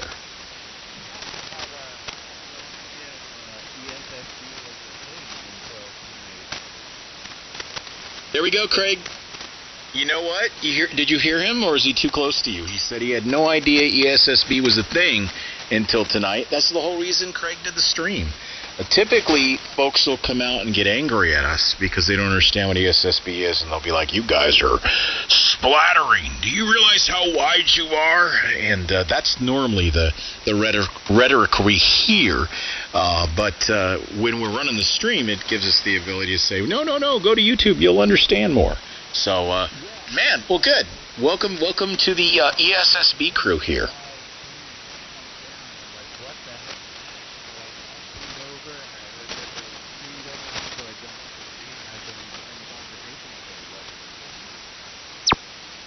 Yeah, Jared, welcome to the dark side here on ESSB. So glad you found us, and do some Google research on that 710, and hopefully you can support the at least 4 kilohertz on the transmit side. It'll do receive like you discovered there, but you got to do some finagling of buttons and stuff to, and maybe even upgrading the firmware to get you to do 4 kilohertz on the transmit side. Welcome aboard though, N6MUD San Diego. Shouldn't hurt your radio, by the way, to do any of those upgrades. So yeah, do some Googling. You'll figure it out, and then you'll gain a K. You know, it makes all the difference.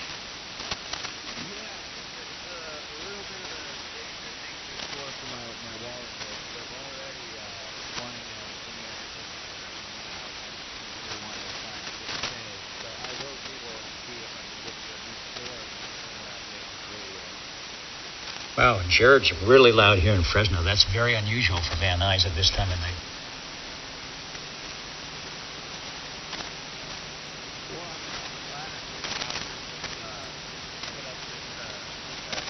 Watts too.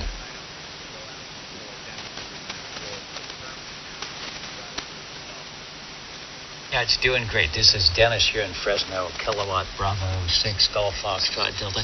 That's usually a sign that in 20 seconds we won't be able to hear each other, but right now you're 20 over in Fresno.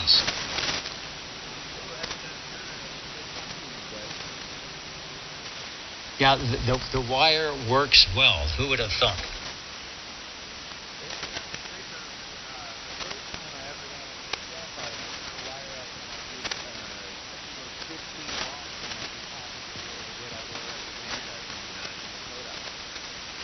Yeah, I always say it's amazing how many wires it takes to go wireless.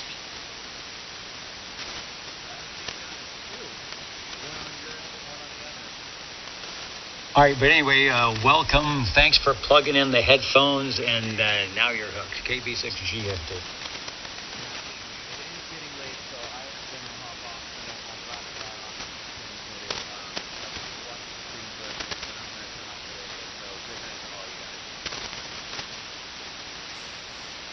All right, Jared, thanks for stopping by. Have a good evening. To be hearing Van Nuys this time. We've had terrible band conditions. Smitty, Craig, anybody else? I was not hearing VAF. DYL I was hearing a little bit. Van Nuys, you're kind of drifting off on me, but even though I don't have a conference call tomorrow, Smitty, I'm going to get out of here. I will say I'm listening to you guys on a set of Bose companion computer speakers, and you all sound great. Smitty, I'll get it over to you and say 7.3. We'll try it again tomorrow. And 6 JSM. Those companions are the I can't think of the right word here to say. We all love those. We're all running those. I'm running a pair of those. I think Craig runs a pair. Jeff runs a pair. So the companions are a good companion for HF. Audio, that's for sure. We all. I know a lot of people say Bose is baloney, but those companions that's a solid set of powered desktop speakers there. So yeah, absolutely. And you know what, guys, I got to check out. It's 11 o'clock, which is I love this band night. I love the YouTube stream, all of it. But I got a 0600 conference call, which is now in 7 hours. And I don't sleep well to begin with, so there we go. Good talking to you all. Craig, great having you back. Great having the channel back on the air. Dennis, Scott, Vlad, if you're still there. Holy heck, everybody else who came in tonight. What we still might have Jared, Doyle, Ryan, Brennan. Brennan, are you still out here? At any rate, good talking to you guys all tonight, and maybe we'll do it again tomorrow night. WB1G Sacra Tomatoes waving and giving a big 7-3 to all as I sign clear here tonight. All right, Smitty. Hey, man, thanks for the fun. Have a good evening. 20 over 9 on that last transmission. So the band's still in there. Amazing. 11 o'clock at night. Have a good evening. I'm going to probably wind down the stream here in a little bit, so if it sounds like a lot of people are shutting it down for the night, but I'll keep it around for a little bit longer if anyone else out there wants to Ragchew. N6MUD, San Diego. Have a good evening out there, Smitty. November 1, India Victor. I think I heard Brendan in there, by the way, man. Good night to you as well. Good hearing you out here. All right, man. Got the band back together. 7-3 WB1G. Hey, Smitty, and don't forget to wear the pocket protector during the call. KB6G. Oh, God. I will do that just for you, okay? And I will take a photo of it. Question station out there. Go ahead. 7-3, Smitty. Yeah, somebody mentioned there was 3. Where's the stream? Yeah, open up YouTube, do a search for my call sign, November 6 Mike Uniform Delta N6MUD. There's a live stream going on, about a 4-second delay. You'll hear yourself. Okay, that's interesting. All right, I'll back out. You guys carry on. We might listen after a minute. W7DYL. All right, 7-3 W7D, I think it was YL. Have a good evening. You know, and Scott in Long Beach, the Queen Mary's got nothing on him. He was pretty over here in Fresno. WB1G N1YID.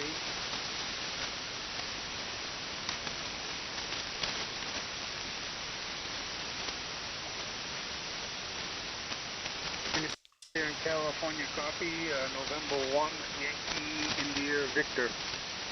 November 1 Yankee, India Victor, I hear you in Fresno. You're 5 and 9.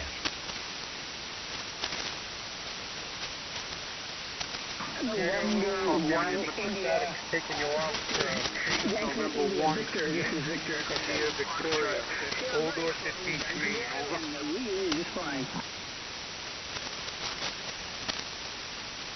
Okay, yeah, the band is starting to change. I'm going to kind of finish up here before they drop the stream. Who was the other station for the contact? This is Kilowatt Bravo 6 Golf Foxtrot Delta.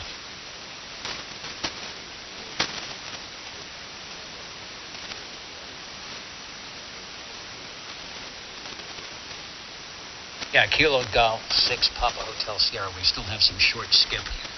Up and down the state of California. I'm in Central California in Fresno, so the band is probably on its way out, but we're catching everybody that's running 100 watts tonight. You're banging into the south side of Bellinger. That's Kilo Charlie 6 Whiskey Oscar.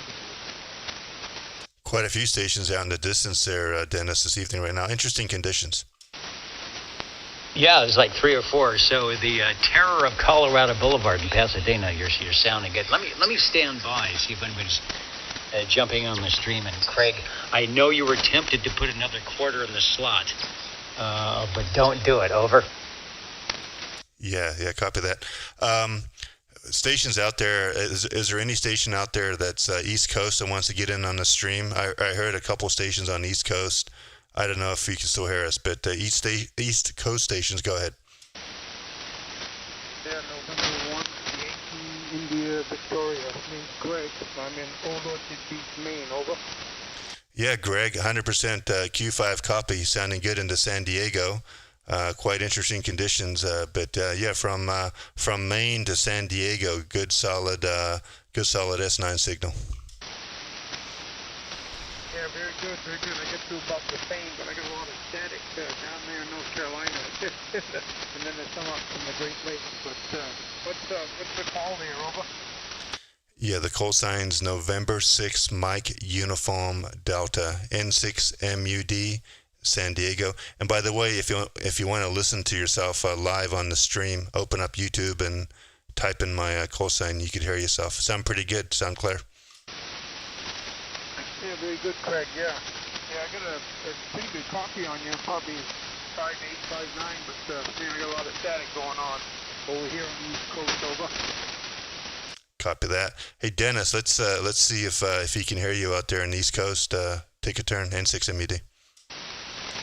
Yeah, he's sounding good in Fresno. I've got my antennas low, so that could be the difference. I'm doing good NVIS, but not all the way. The November 1 station, give me your call again. Here is Kilowatt Bravo 6 Golf Foxtrot Delta, over. very good. KD6 golf, I think, and I missed the last couple. But so give me yours again also. Mine is November 1, Yankee India Victor, N1YIV, Thanks, Greg, and I'm located just south of Portland, Maine, in Old Orchard Beach, Maine. Over. All right, great stuff. Yeah, the band is short and the band is long and somewhere in between. Thanks, Craig, for jumping in this evening. My name is Dennis, like Dennis the Menace, and my call, Kilowatt Bravo 6, Golf Foxtrot Delta, Kilowatt Bravo 6, Greasy Fried Donuts. Over. Yeah, very good. I think I got it now. Golf Bravo. Bravo 6, Greasy Fried Donuts, CSB. There we go, and it comes up Dennis with 2 N's. Yeah, in Fresno, California. Nice to meet you, Dennis. And likewise, Greg, thanks for jumping in. You are a good 5'8", almost 5'9" here, which is incredible for this time of night. And especially my antenna is really low, so thanks for picking me up. I'm going to stand by. Craig's going to drop the stream. We'll see if anybody else wants to jump in. Break. Thanks for hanging out on 40 meters. Over. Break. Breaker out there, go ahead. Yeah, it's me again, November 7th, Bravo Echo Romeo. From the main, November 1, I just kind of wondered if he actually copied I copied him about 5'7", that's amazing. Yeah, go ahead, Vlad, take a transmission. Bravo, Frank, I guess, Looks like a ceiling fan turned on. read my own writing, but yeah, I got a good copy. Over.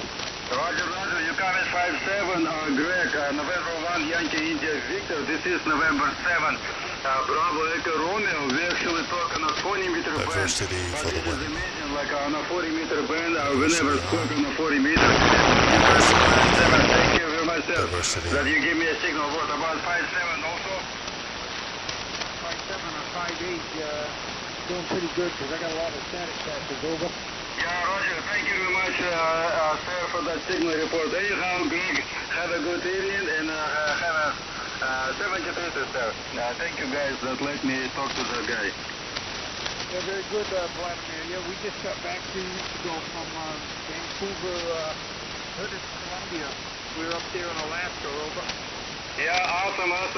You've been traveling to that Alaska just recently, right? Hey guys, I'm going to shut down the stream here. I've got local interference, ceiling fan turned on, so it's been a great evening. Thanks for joining in on the fun, and look for us again, maybe tomorrow night, maybe not. Subscribe and you'll get some notifications when I start the stream up. Have a good evening. 7-3s. Thanks for all the participation tonight. N6MUD. From the main station. Unbelievable. Thank you. 73 to 7. Have a good evening. Okay, 7-3, and I'll say 7-3 to everybody right now. Something just came on here. Something, I don't know if it was radar over the horizon or something, but that's taking that's really loud. So 7-3, and thanks for picking me up. N1YIV. All right, and we're going to shut down the stream here. I got some local interference. So it's been on for, 4 hours or so. So 7-3's out there, everyone. Have a good evening, and we'll catch you maybe another night shortly from N6MUD San Diego. Have a good night, KD6JMJ.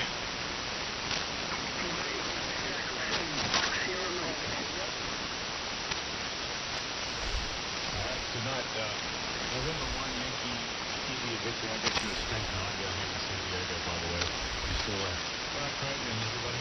Cheers. Catch you later. Hey, Brandon. Catch you later, man. 7-3. Thanks for stopping by. Have a good evening.